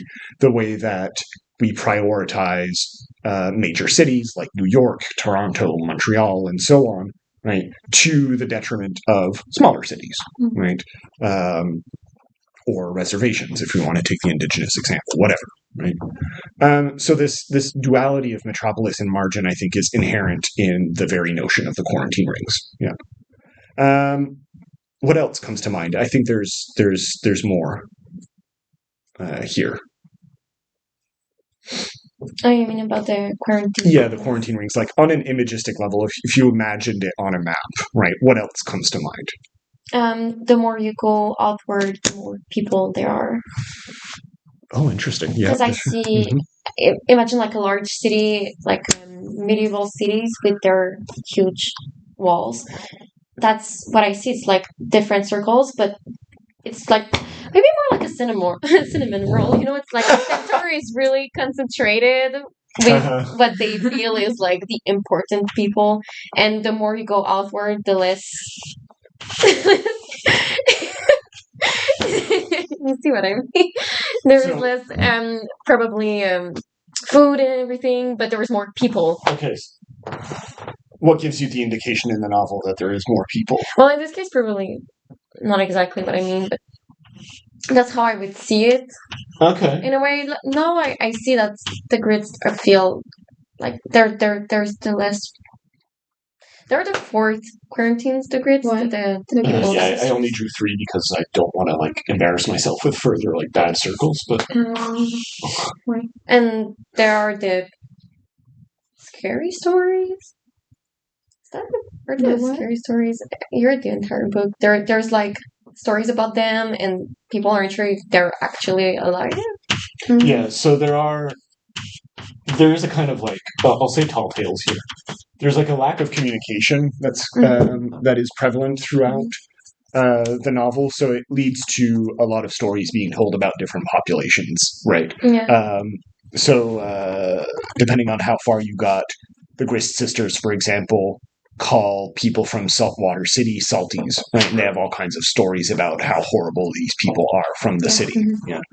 So there is a certain level to that, right? Or even what happens in the academy, the dancing school academy that Cora is sent to. There's all kinds of stories that are happening there, and so you're correct in associating it, I would say, with the quarantine rings, where depending on where you are, communication does break down the further you go from the metropolis, and what starts to take over is a different form of communication, which is storytelling, right? You're telling stories about different populations and communities, right or wrong, right? Often they were the stories that seem to be appearing in the book are ones that would be antagonistic towards other communities, right? In order to strengthen your own community. So there is, again, that kind of duality that happens between what's on the margin and what's in the center, not necessarily always in positive ways. Okay, good. I like that. what came to mind for me, right, of imagining these quarantine zones is how we also depict, right, explosions. Have you ever seen how we depict explosions on maps? Right, it does look a lot like quarantine rings, right, where we will have the epicenter, right, of the bomb, like where the explosion hit first, right, and then you have the first layer, which is the most impacted zone, and then as you keep going out and out and out, you do have areas that are still impacted, but not necessarily as directly. And so again, it kind of becomes this whole shaping of the world alongside a core event of some kind, that then has some degree of impact, even if it's not directly related to it. Right. So I think that's something that we can keep in mind. Right. Okay. Yeah, that's good. Anything else we want to add about quarantine rings? It reminded me of the Hunger Games. Yeah. Like the further you get outside of the metropolis, well, in the Hunger Games they're like poor and they have a hard time like finding stuff and food, but they've adapted to it's their existence that's questioned, but they've adapted to nature and they've yeah, absolutely. You see each of these quarantine zones as a district, as in. Why? That's what it reminded me of. Damn, we are way out of my depth. I've never seen the Hunger Games or read the Hunger Games. I don't know. Really? No, I don't. It's also like Divergent. Very Isn't it surprising. saw Divergent? Yeah. Yeah. And read the similar books. too, because they're divided by like similarities, like fractions, like things where like everyone is like kind of similar. Okay. Yeah. They're categorized by one specific value or moral. Like, So they're easier to specific traits. It's like when you More said traits. about separated, like divide and conquer. Yeah. They've all like been divided into like similarities, so they're easier to like propagate. I guess the easier way of saying it is it's like Hogwarts. You're separated into different houses depending on how you. Okay. We're approaching like one book theory. It's just, everything is just a single narrative. I mean, it does all resemble. No, like there is. I don't remember if you were there in that class, Aya, but it does resemble at some point when we were talking about structuralism, right? Do you remember that broadly last semester when we talked about that? Where there is this theory where stories can be broken down into a specific structure, right? Or specific types of stories can be broken down into specific structures. So there is probably on some level something along those lines, even if I think it's generally overstated, the ideas of structuralism. But yeah, we do tend to influence ourselves from other stories and kind of inspire ourselves along similar ideas. So yeah, there's probably a bit of Divergent, whatever that is, or the Hunger Games and Harry Potter in this. Even on the basic sense of like, oh, there's this. You do have certain expectations going into a book like this where you suddenly follow a teenage girl and you're like, oh, okay, well, probably what's going to happen is she's going to find out she's special and then go through the whole story, and she's going to be like the special one who saves the world or whatever. What's the German word again for this? Bildungsroman. Yeah. Right. So for those of you who don't know, Bildungsroman is a term for that literally translates to a novel of growth. Right. So a lot of young adult fiction would fit into that category. Yeah. Okay. So good. The idea of control is really fantastic. What other methods of control do we see in the story so far? The idea of having a starfish kind of control as well. Okay, how? Say more about that. That's good. So it gets us into the grist women, which I wanted to talk about. So that's awesome. Well, because I see a relation of dependency there. If you don't have one, you are. Here it is on the map. Yeah, I said something here that actually figured it. You said starfish and it understood Siri or something, right? I'm gonna fire her. So that's the thing I was aiming to. Because okay, that's a condition. That's the weakness I would say that they are stuck to, and there is no other way of living without. Yeah, that's good. So it's even if it, right? Because the grist women are a kind of commune, right? They call themselves a commune. So by implication, it would seem that it doesn't have these imposed hierarchies, right, that you would expect from a kind of authority. But I think that's a really good and perhaps essay-worthy point of imagining how we're beholden to certain structures, even if we're trying to avoid them, right? And this is something that comes up throughout the novel, right? As characters live or die, right? People realize how attached they were to certain forms of contingency. Right? Do people know what I mean when I say contingency, by the way? No. Okay. So contingency means, what would be a good way of putting it? So it would be a kind of circumstance or an event that cannot be stated certainly. Right, so a bit of basically, it's a fancy way of saying living with uncertainty. Right, so throughout, exactly. So throughout the novel, you do see this engagement with the idea of contingency or non-contingency, which I think is maybe an interesting way of thinking of these authorities that you have throughout. Where the grist women do seem rather contingent, right, on each other. They are uncertain about their future, but they're trying as much as possible through their communal relations to establish some kind of stable future in this weird, unstable world, right? And yet there are other forces at play, and we can maybe think about what they are, that do impose or try to impose a kind of rigid order and certainty or non-contingency, if you want to put it that way. So I like that with the starfish and the grist women. So should I say they are living under a contingency plan all the time? So that's actually, contingency plan is kind of a good way of putting it. Yeah.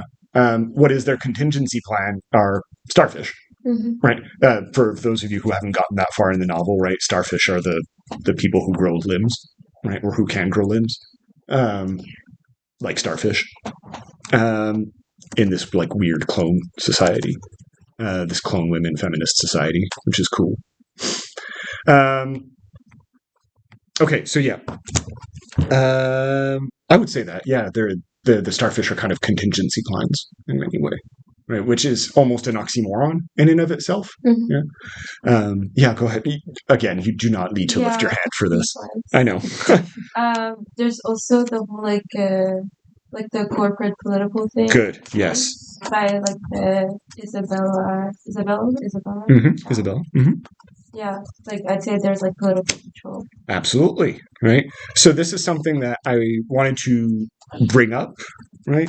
I think we'll probably talk about it more next week. I think it ties in with like some of the themes I wanted to address next week.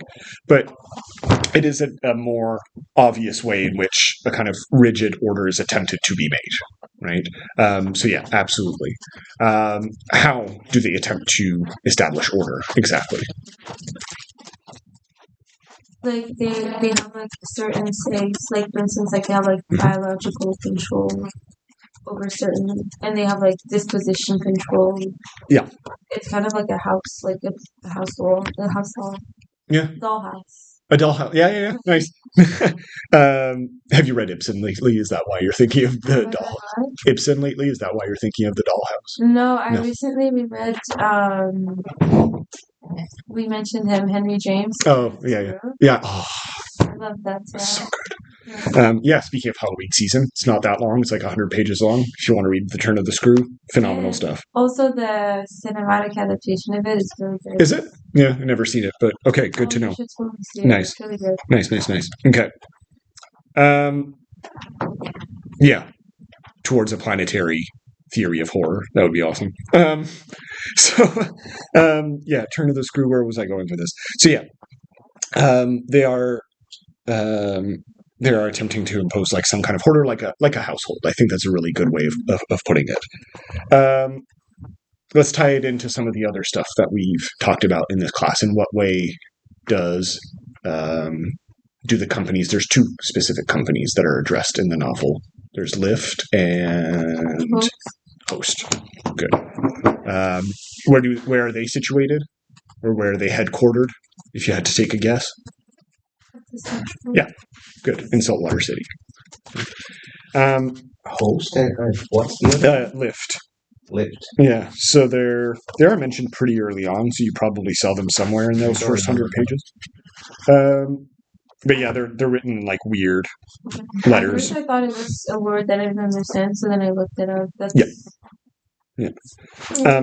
Lyft is first mentioned on page 54. Yeah, okay. Wow, that is oddly specific. Holy crap. I didn't know. Yeah, okay. It's written in the cast characters too. Yeah, it's true. The cast characters. Yeah. CEO Host Light Industries. Yeah. I don't know why I tried to draw like a weird circle when they have them like right here in the books. Yeah, I just realized that you do. Even the cover, one would argue. And like the tiger is at the center. So yeah. That makes more sense. Yeah. We'll just kind of very well. We'll erase any evidence that this existed. Actually, very well made. Like, here you can just check the first page. This is everything you need to know. Oh God! You just did not realize. So, yeah, really good. Tie it into the rest of our class. We've talked about this before, and even a little bit this morning. So, in what way are Lyft and Host? I was going to say Lyft and Host, some kind of attempt at imposed order in this world. So yes, there's the management aspect, but. Is it I'm not sure what you're looking for as an answer. Is it? There's a few answers possible, I would say. The idea of like bringing them to this other planet. That's Host who's trying to do that. Mm-hmm. Spoilers. Sorry. That's fine. So yeah, there is a bit of extra planetary stuff. Yeah. I just saw it. It's like controlling the narrative because they say like she should open the diplomatic channels, which means like she controls the media. Yeah, so there is a media control that's happening. Yeah. Definitely. Yeah. What were you gonna say? But like, I don't know if I should say what I was gonna say. Well, please go ahead. It's fine. Whatever you feel like.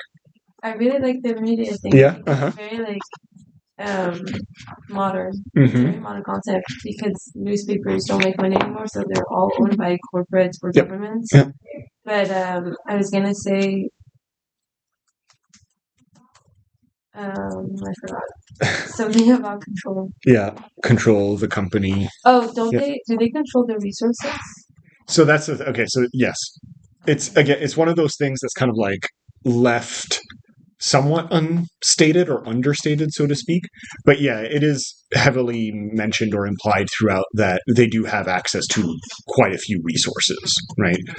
Or are hoarding resources in a particular type of way, right?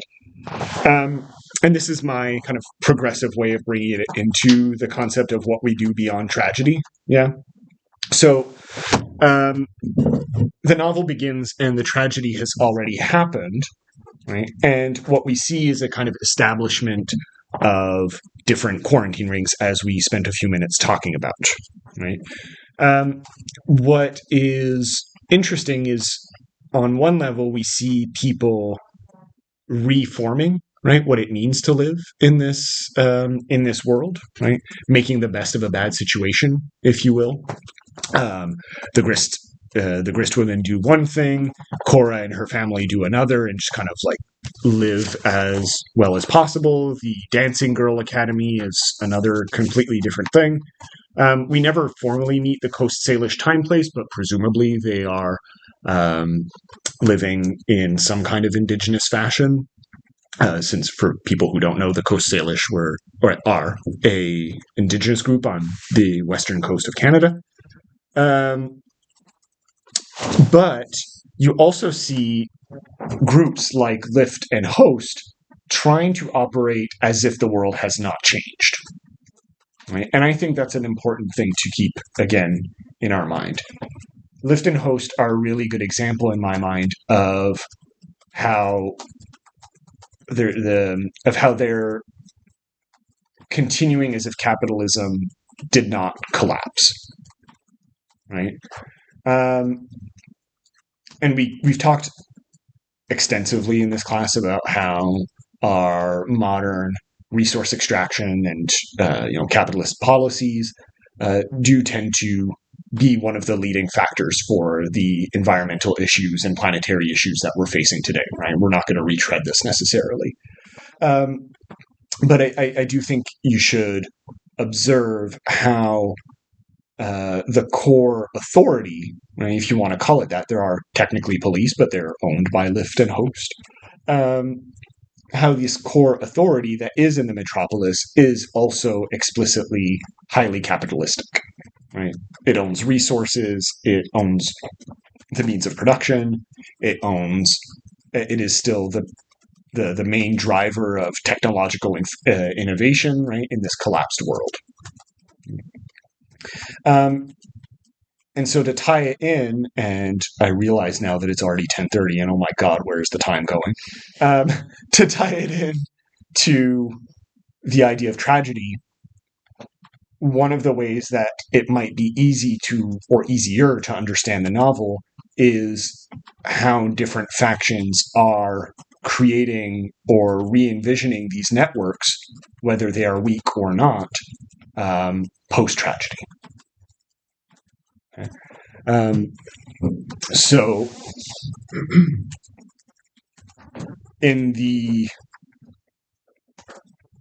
so we'll start there. Okay, yeah. I think that's a good place to start. To come back to a question I asked an hour and a half ago. Are you cold? My hands are cold because I type and the blood does not circulate. I find it impossible to be cold on this floor. It's He always does that. It's just my hands. Yeah. So to kick us off on this, and we're probably going to keep going on it after the break. What is exactly the tragedy that has begun before this novel starts? Right. So there's a tragedy that happens, and it allows the rest of the novel to take place. I say that, but there's more than one tragedy, I would say. Right. So something that started off in the most basic sense, right? Something that started off as in a position of authority or power and was brought low, or a position of centrality and brought low. So what would we say is the tragic element or the tragic elements of the novel? Sometimes they're explicitly mentioned, and I would say that sometimes you kind of have to pay attention to things that Lai just puts in and expects you to maybe think about it a little bit without her explaining it.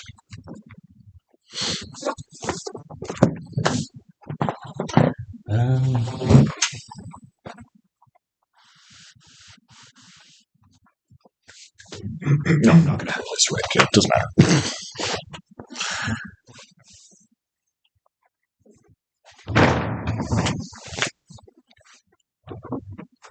Are we talking about it right now, or is it the break? Because I was either thinking. No. So I like the time. Sorry. Question. I'm giving you a question, and we'll answer this, then take a break and elaborate on it. Okay. After. Yeah, sorry, that was very unclear. I was just like, it's the break. We think about this. What is the tragic element, or what can be the tragic element that is then reframed in the novel? I'm thinking the flu. Okay, yeah. In the entirety of the novel, or just like So I would argue that the novel follows characters that are reacting to a tragic event happening, right? So a tragic event happened, or many tragic events happened before the novel began, and now we're following characters post-tragedy, if we will. Right? I'm picking up on what Marcio was talking about in his presentation, basically. So what could we imagine are the tragedies that instigated the events of this novel, or happened before the events of this novel?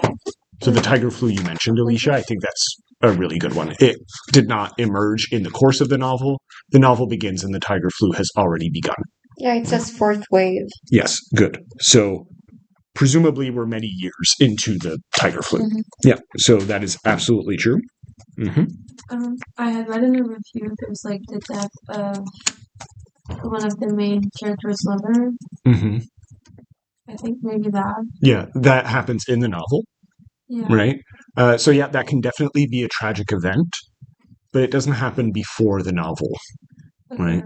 But I would say, yeah, certainly death can be one of them. And specifically where the Grist sisters are concerned, this is not much of a spoiler. I think most of you would have gotten to this point. The starfish dies, right? And so does... you've gotten to that point? No, but I read in the summary. Right. The starfish dies, and even... what's the name of the leader of the... Why do I have ground Sophia, but I don't think that's the name.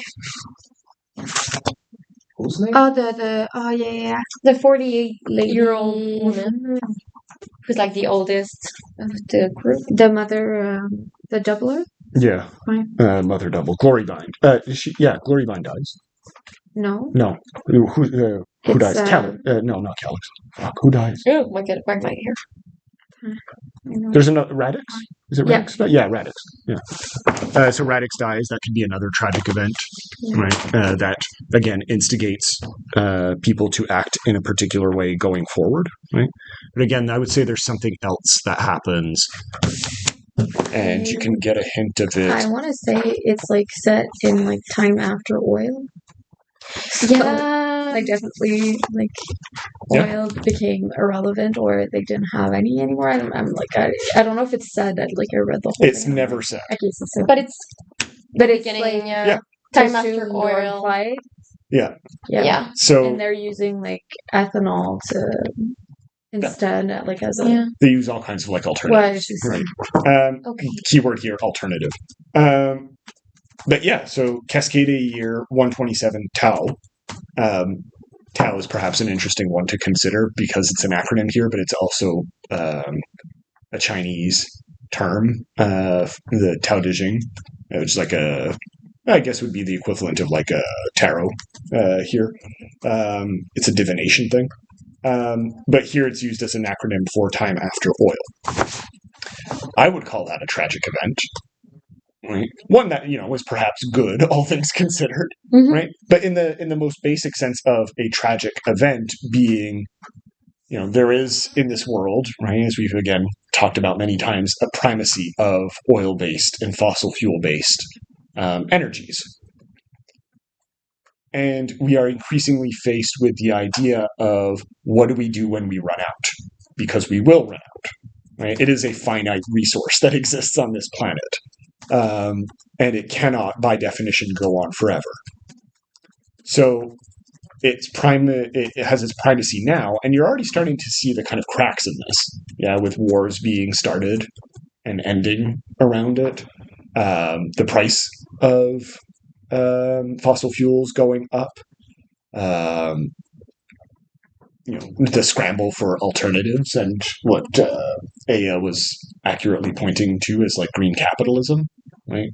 Wanting to maintain the system that is predicated on some of these fossil fuels existing, right? And presumably we're in a world where it's been 127 years that oil no longer exists. And so in the context of her novel, we should be running out of oil right around now. Right, if it's been 127 years by the time 2145 it comes out. Yeah, it should be right around now. That's a good thing or a bad thing? So good. This is, I think, one of those things that we will talk about after the break, right? Is this a novel, a hopeful future, or an apocalyptic future? I think there's definitely arguments for both. But the more radical one is, of course, that this is possibly a hopeful future. We're not going to go super deep in that question just because a lot of you haven't finished it, but it is something that we should unpack a little bit, and then we'll finish off with coming back to the grist women. I want to talk about certain things in relation to other stuff that we've talked about in this class. Is that good for everyone? Yep. Fantastic. We'll take another 10 minutes and then return. I will fail you. We'd be like, that's not okay. That would be a very fun and creative assignment. Yeah, okay. If you put it for the creative assignment, there you go. That's acceptable. This really exists? Parler, yeah. Well, Yeah. but it's kind of I mean, it's very freeform. It's the real. It's for all. show language. Yeah. My roommate's Anglophone and I'm Francophone, so at our place it's constant. disgustingly franglais. Yeah, that's true. I mean, the most basic example would be like, oh, on trouve le parking. Right, so using just... There's even verbs. Oh yeah, I'm just using a really simple example here, but yeah. What's a verb we use a lot? Chicky, question chiquisa. Right, yeah. It's chiquisa, yeah. What is it? It's like the verb check, but we add er to it. We conjugate it in French, but it's an English verb. Yeah. Je check. We do that with parking. Let's go parking. Let's go parking. That would hurt my it's soul. Very powerful. It's not very graceful though. No. I mean, I think I heard something like the verb like used as well. Oh yeah, je like so. Yeah, but that's more if you're talking social media. Yeah. Right. Yeah. Je like it on post. Yeah. we just use words and make it a verb. It's like using normal words and just changing them to verbs, but in French. Anything can be a verb if you're brave enough. Contagiously Quebecois. Yeah. Yeah. Ignore the poutine or anything like that. No. Yeah. If you're able to fully embrace Quebecois existence, it's just turning everything into a verb and saying it with an awful accent. Language is it. That's the real citizenship test. Yeah. You said awful accent? Yeah. Oh, yeah. It's pretty awful at the end of the day. I say that as someone who's born and raised here. So sometimes you listen to it and you're like, oh. It's the way you pronounce the word. It's a fusion. Yeah. It's an acquired taste, I'll say. It's like the A's. Sometimes it's not genre it's It's very strange. It's never It's it's not Sarah, it's Sarah. Sarah. Oh, in English. Eva. Yeah. Right. Yeah, you have to add an H to everything. Yeah, it's strange. Yeah, it's just like you said. It made me hate my name. The other way, I heard someone on the elevator say, all the time. Yeah, it's like we were lazy, kind of. We just we make it sound lazy, like a the one thing that I'll never get over is à un moment donné. It's à un moment donné. Yeah, wow. We shorten our words to make it faster. Yeah. The first time I fully learned what à un moment donné was, every word I was appalled. Yeah. I was like, guys, we've gone too far. No. It's never far enough. It's tragic. It's like, okay. You were born here as well? Yeah. Yeah. In the South Shore. It's I forget which comedian used this, but it's kind of going off of what you were saying, Alicia. The idea of all of these abbreviations and contractions that we have in French, um, according to this comedian, is because it's frigid outside and you just wanted the most effective way of communicating to someone so that you could get out of the cold. That makes sense. No, that's like, it has no linguistic basis in But it would reality. be funny. It would be like a funny way of being like, this is why we're talking Yeah. this way. It's because it's very cold here. Yeah. That you still see this though, like we like to laugh at Quebecois people, but you still see this in certain parts of France, like where a lot of the early colonists would have come. You still see a similar accent, right? It's what probably happened, and here's like me bursting the bubble of Quebecois dreams. What probably happened is that we had a lot of colonists from like Normandy and Brittany, which would have a similar accent to what we typically associate with Quebecois now. And because we were so isolated for so long, like literally geographically and otherwise, that accent kind of stayed as it was. Whereas in France, because it was more connected to the rest of Europe, the rest of their accent kind of changed over time and became more Parisian. My friend actually is in France. She's doing an exchange program. Yeah. And she said that actually she's been told a lot by like professors and whatnot when they speak about the Quebec accent. They're like, your accent is so ancient. Yeah. Like it's so old. Yeah. I can take that as a compliment.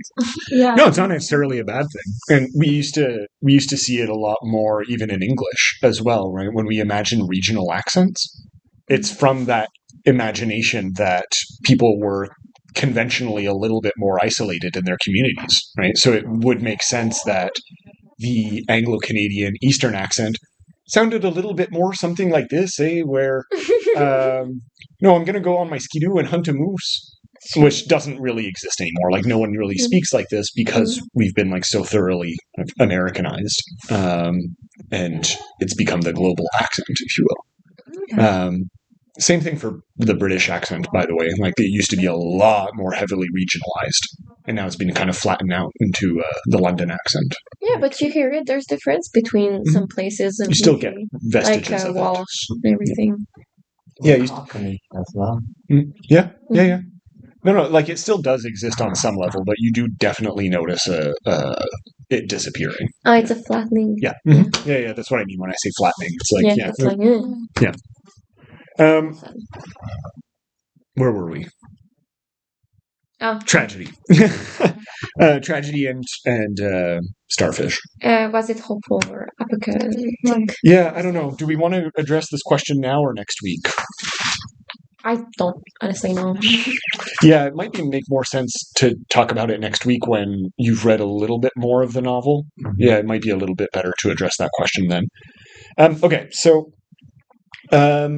one of the core elements of the novel, which classic me, I'm just kind of like, we're at the end of the class and I'm only getting to it now. Like the main idea of what I wanted to actually talk about is, of course, illness. Right? Illness is something that we talked about in relation to Heart of Darkness, right? All the way back then when we talked about Kurtz, right? Yeah. I'm sorry. So yeah, when we talked about Kurtz's illness, right? What actually was he ill from? Right? Was the main question that we had asked. And of course, we came up with a bunch of really interesting answers for that.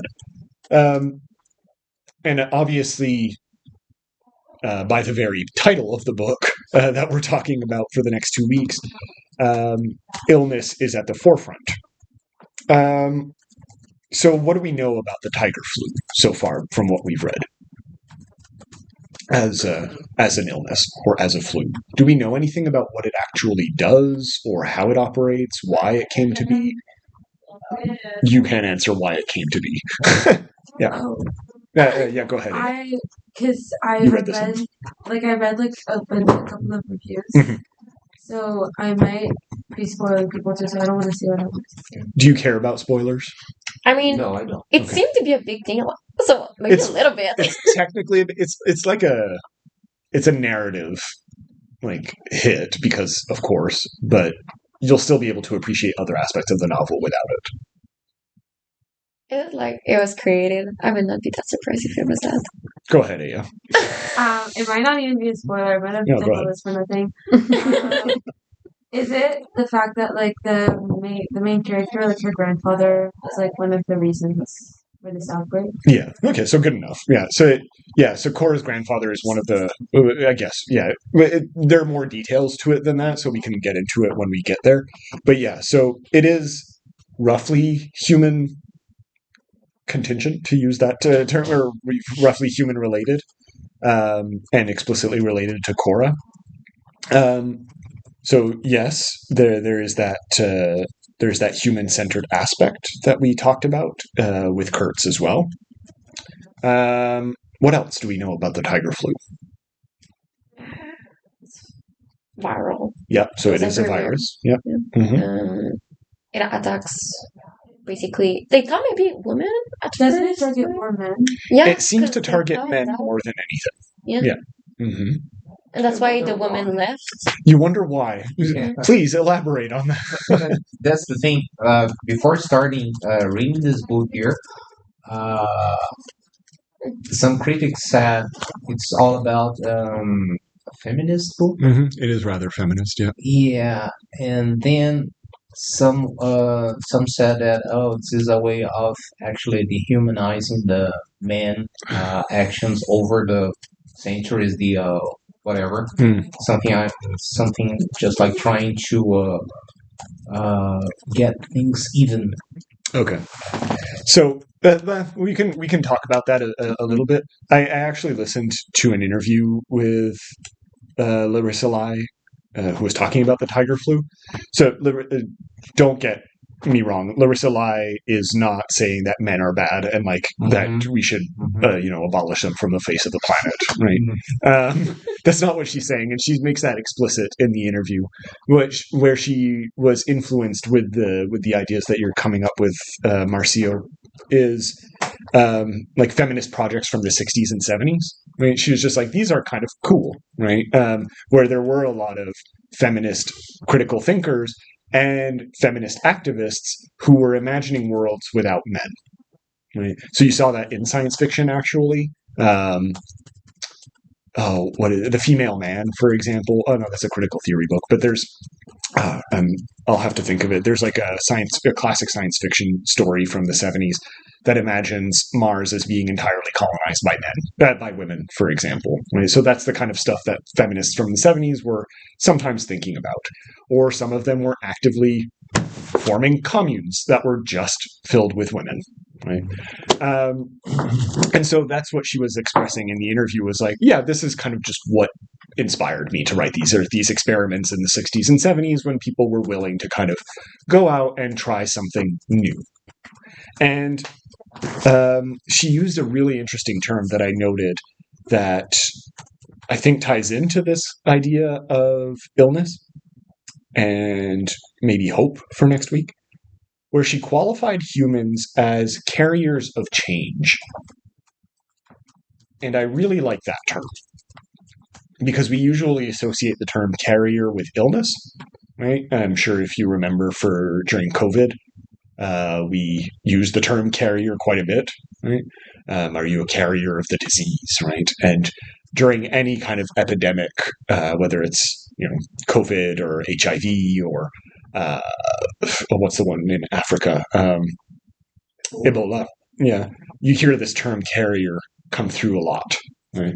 And she's kind of reclaiming it in a way, and adding change as a qualitative term to carrier here, and making it a little bit more into a positive sense. So I'm not necessarily expecting you to kind of unpack that right now, but it is maybe, again, one of those things that you can keep in the back of your mind for as we develop a conversation around the tiger flu. Right? What would it mean to be a carrier of change? Right? So good. So it mostly affects men. It seems to be human born. Yeah, sorry, go ahead, Aya. No, it was just when I said so good, it almost mostly affects men. Oh, no. Look, I'm nothing if not a self-hating person. So, what else do we know about the tiger flu? Do we know Yeah, do we know how it actually comes across, like how people react to it when they are infected by the tiger flu? I assume they get on. Okay, yeah. I'm asking, yeah, like, do you remember, Danny, if there's anything? Not sure. I don't remember it being ever like super explicit, No. right? I might not have just taken it enough as a Like of a note. describe a little bit of the like symptoms, like now and Yeah. there, when Yeah, now and then when we like encounter people that have it, but it's not. yeah, they like have little bits and pieces. You Right. never get like a full medical document or No, whatever it's- that someone finds that Yeah. unpacks it for you and says like this is what it does formally. Right? It is left a bit uncertain and up in the air. Right? That is a wonderful face. I was checking the symptoms. I was like, Oh, yeah. okay. There's something. You found something? I mean, it's just like What page are you? weeping sores, Yeah. white Yeah. tongue. The thing I was aiming at. Yeah. You have there on the last starfish. 12 there. I don't know if you can call this chapter 12. You have there Peristroph Halianus cough has moved into lungs, and then you have there I can feel the mucus trapped in the space and something disgusting like that. Yeah, it goes kind of hard on Yeah. the. So yeah, you do get like some hints here and there Right. of it. So it seems to have elements of like the plague to it with the sores, Yeah. but also just a normal flu like a cough. Also, the white tongue thing, that's Right tongue thing. all very specific. Yeah. It does happen for a lot of illnesses, right? So it seems to be kind of a hodgepodge of different illnesses, but we don't know if that's this specific starfish that reacts this way or if it's everyone that reacts this way. It's a bit, again, left unclear. Good. So when we last spoke about illness, we talked about it in relation to how it might be a planetary response, right? Kurt's being sick as a way of like the planet reacting against him as a colonizer, right? So that was kind of one of the ideas that we played with here. On a more conceptual level, do we see a similar thing happening here with the tiger flu, or is it a different approach to illness that we're perceiving here so far? And it's fine if you don't have all the answers, of course, because you just started the novel, but from your estimation, based off what you read, do we see again illness as a kind of planetary response, or is it a different approach that Lai is taking here? It's fine if you don't have a firm answer, by the way. It's just a question that came to my mind. It does feel like more generalized than did in the Heart of Darkness. Yeah. Yeah, so in Heart of Darkness, it does feel like more of an attack. And it's like a colonizer that gets sick when like there's like most of the population, like all men almost, are sick. Yeah. In Heart of Darkness, it's more like punishment from the nature, and here they don't have anything to be punished for, I guess. What do we have to be punished for then? That's the thing, because Kurt there in Heart of Darkness was the guy who was exploring. Good. And being sick was the kind of answer the nature found in order to punish him, something like that. And here on this Larissa Lai's novel, they don't have to be punished, I guess.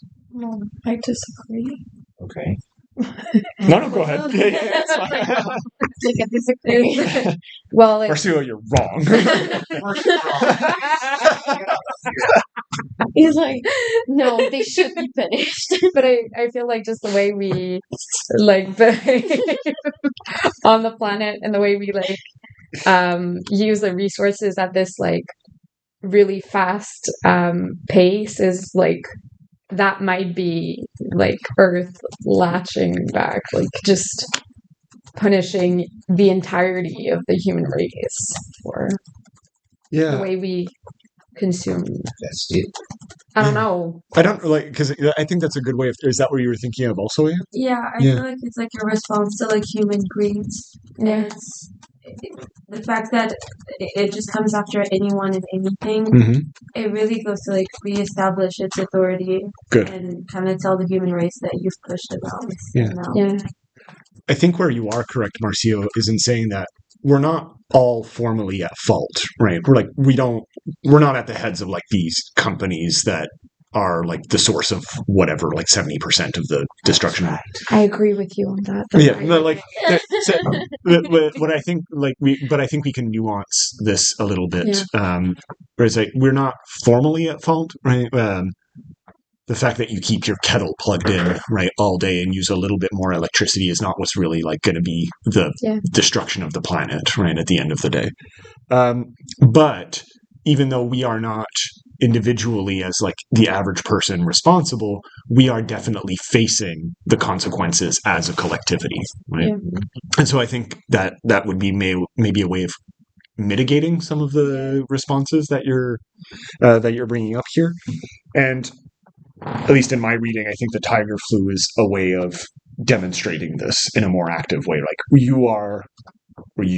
everyone on the planet is affected, presumably, right? We only get Canada, right?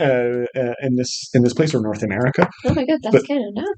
But I assume so, because she mentions the Coast Salish, so I assume it's in British Columbia. Or obviously, like the nation state means nothing in this like post-oil world. I don't know. I thought maybe it's never said explicitly, but that's the only hint that I would imagine it is because of the Coast Salish time zone that they mention. So maybe Washington State, right, would be a little bit affected in this case, but that's but probably it does where make she's sense. talking. Yeah, that is Canada. She's from here. We ain't gonna be attacked anyways because it's Quebec. It's a bit separate. Yeah, we'll just like separate ourselves. It's like, we're just gonna. Yeah. That's awesome. Ourselves from that. Yeah, that's the reason for the referendum. It's just like radical planetarity. Yeah. That's awesome. Yeah, I find it interesting how like in its response, if we like see that as the planet's response to our actions in a way, it like doesn't discriminate. So like we see that women, I don't think it targets men more than women. I think women in that scenario, their like immune system is like well equipped. That seems to be the case. Yeah. So because some women do die.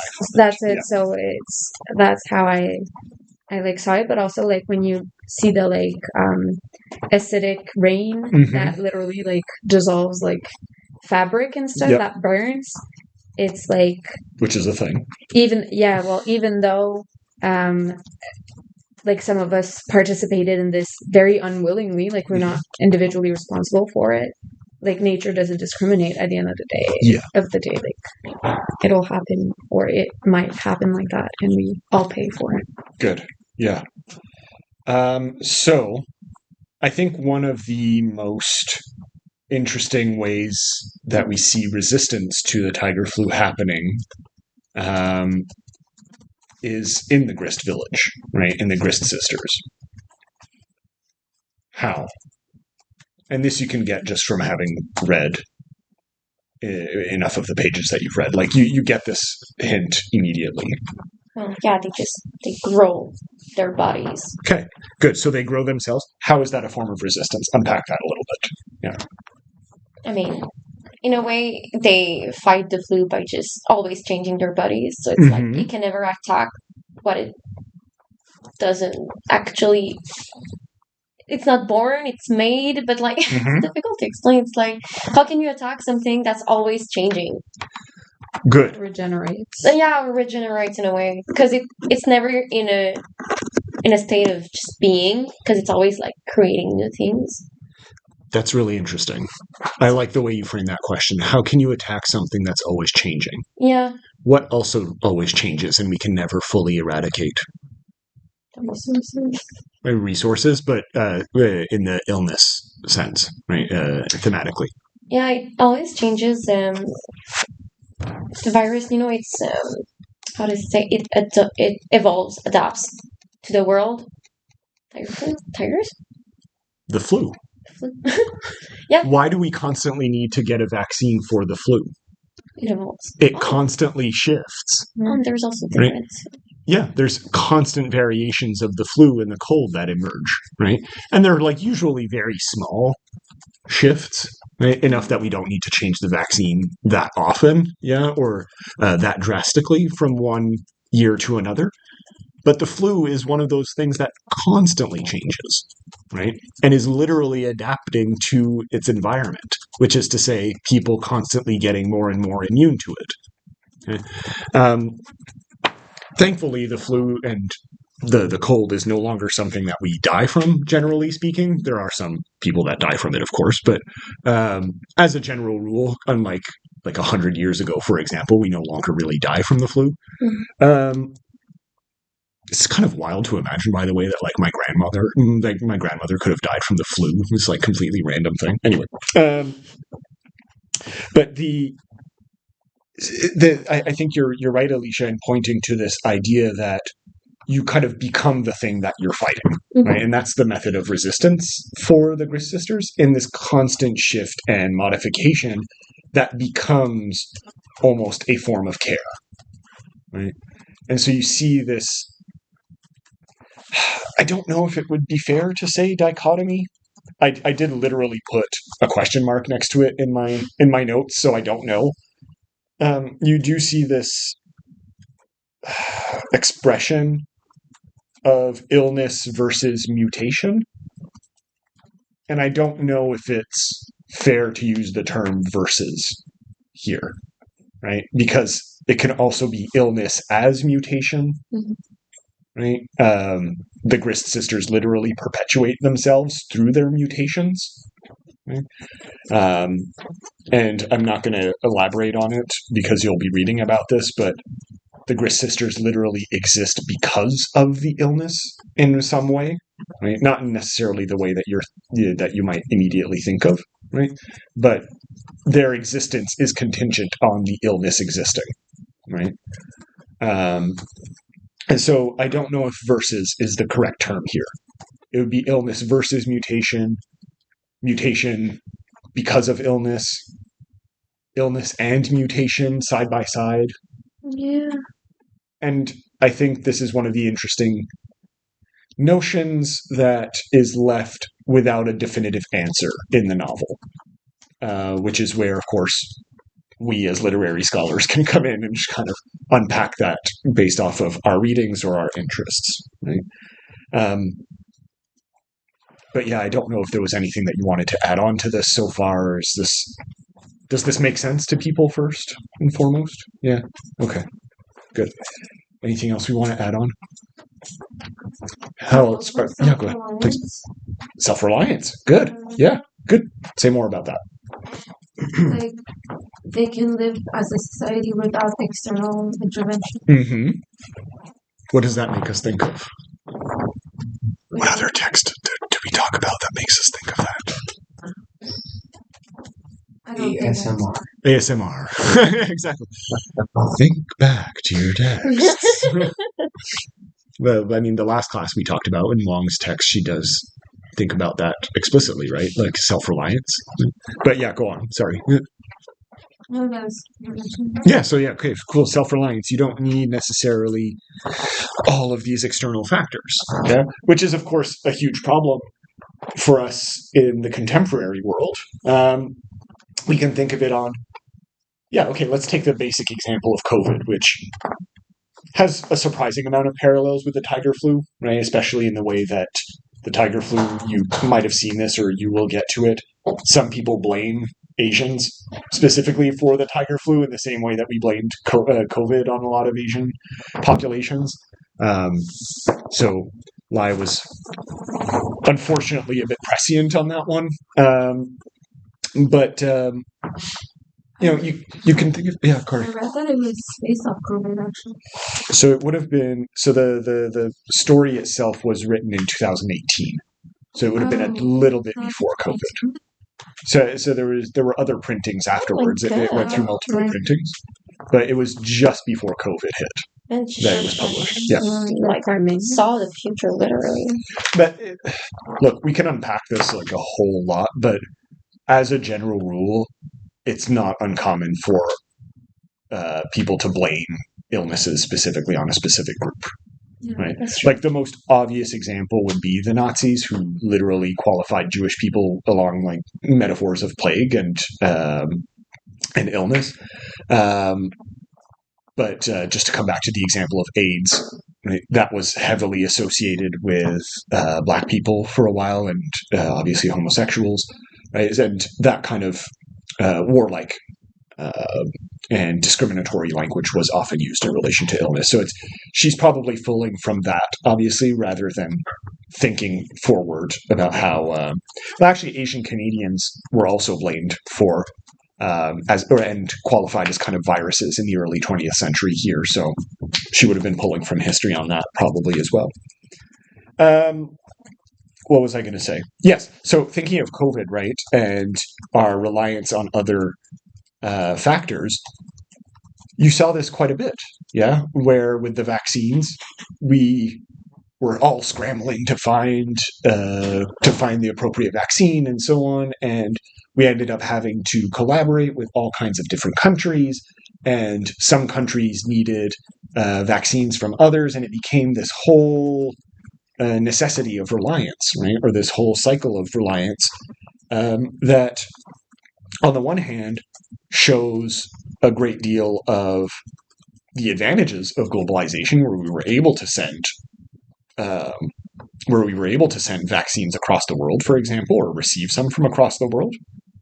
But at the other hand, there is a great detriment to this insofar as your survival is literally contingent, to come back to that term, on whether someone else is able to provide the vaccine for you, right, or the medication for you, or the means for your survival for you.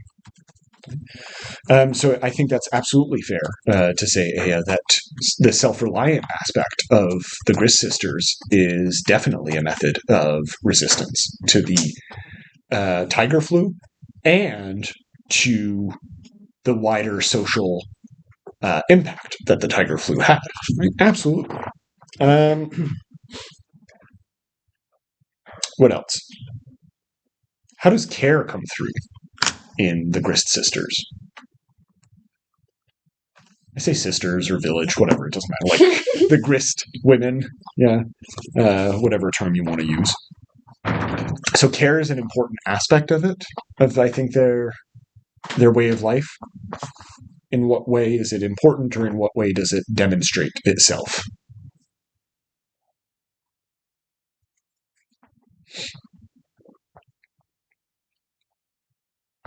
So we can think of it in a way that we already talked about. There's the way that, Marcio, you brought up with the starfish, right? Yeah, it was both of you who brought it up with the starfish, right? Of literally having a person who allows for some kind of care, right? And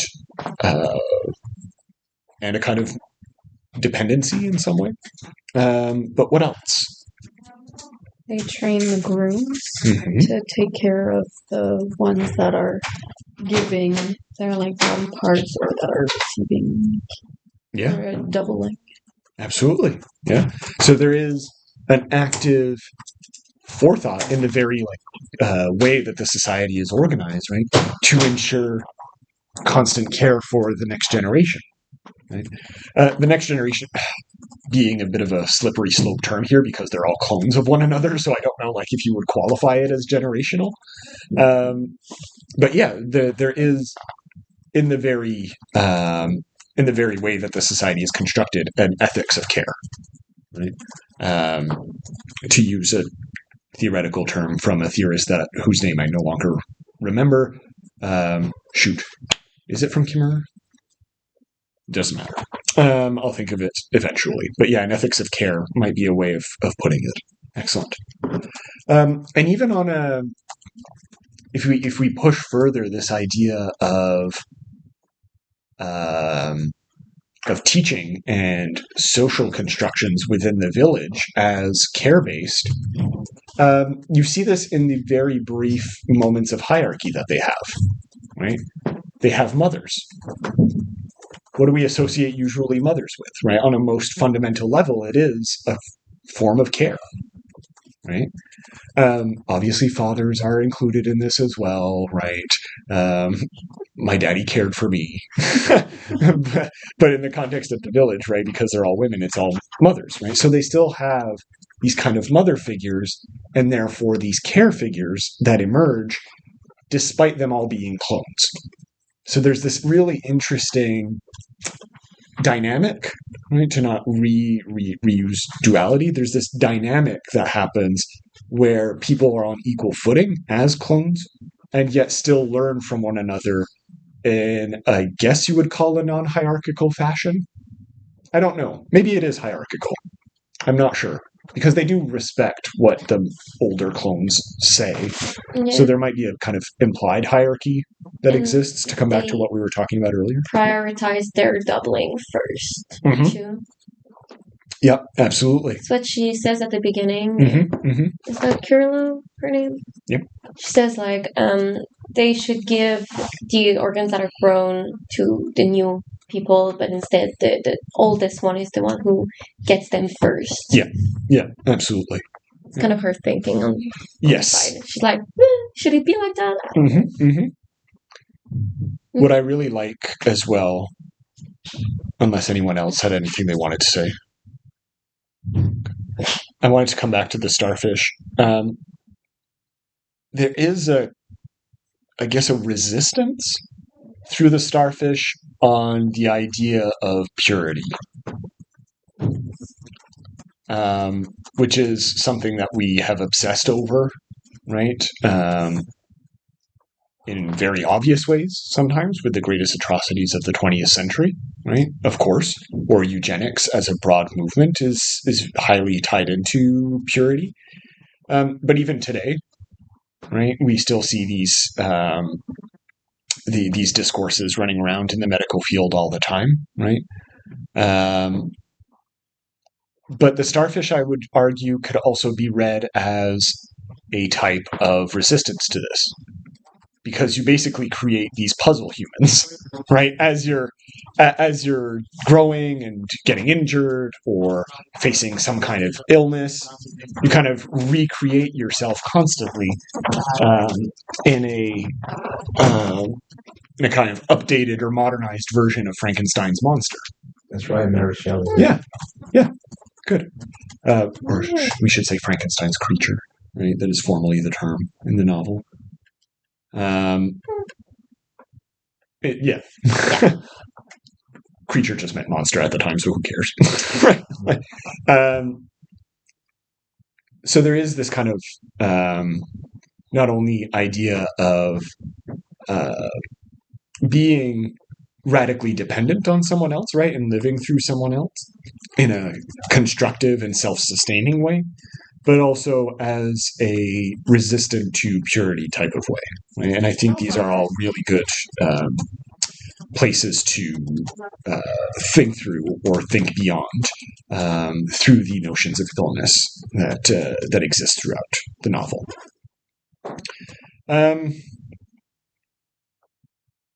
Yeah, does this make sense to everyone? Yeah. There's like 9 minutes left to class, and I'm hesitating like where to go with this. I was wanting to bring up the idea of time in relation to illness, but I think this is something that's going to require a little bit more unpacking than the 9 minutes that we have left. Okay. So what I will say going forward for next week, I want you to think of a few things that I think will be helpful for next week. Obviously, try to read as much of the book as possible. Okay, that's a given. I would like you to think also of the concept of ill time. What might that mean?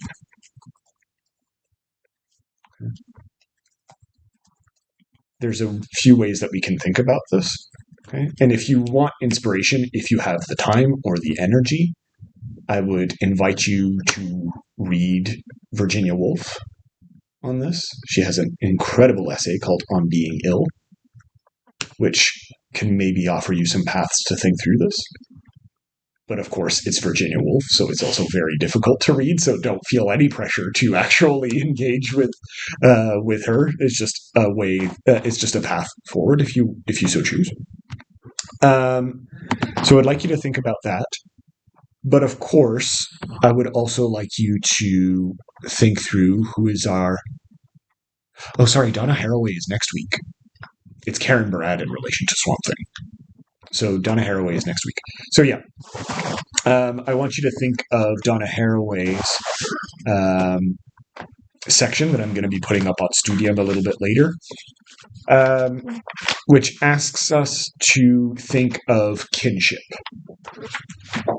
What exactly do we understand as kin? And how does it play out in the novel? So we started talking about that a little bit today, right? With the Grist sisters. I would say that is a form of kin making. But it is a novel that is shot through with the idea of kin with human and non-human elements. Or, hint, hint, planetary and extraplanetary elements, perhaps.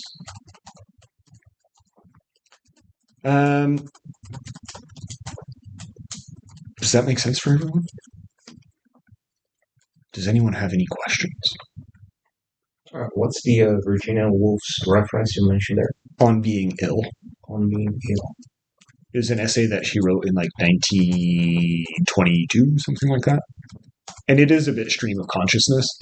Right? It goes hard. Yeah, again, if you have time, it's really not an obligatory reading. If you have time and you want to kind of think through this idea of ill time, I think it's a good place to start. Okay? Or even if you don't want to think about it through Virginia Woolf, think of when you were really sick. Like maybe you got COVID or like a really bad flu. How did time feel for you? I'm not asking you to answer that now. I'm just saying, like, that's a good way of thinking about it as well. Right? Okay, so if no one has any questions, thank you again, Marcio, for your excellent presentation that got us started. Thank you for having.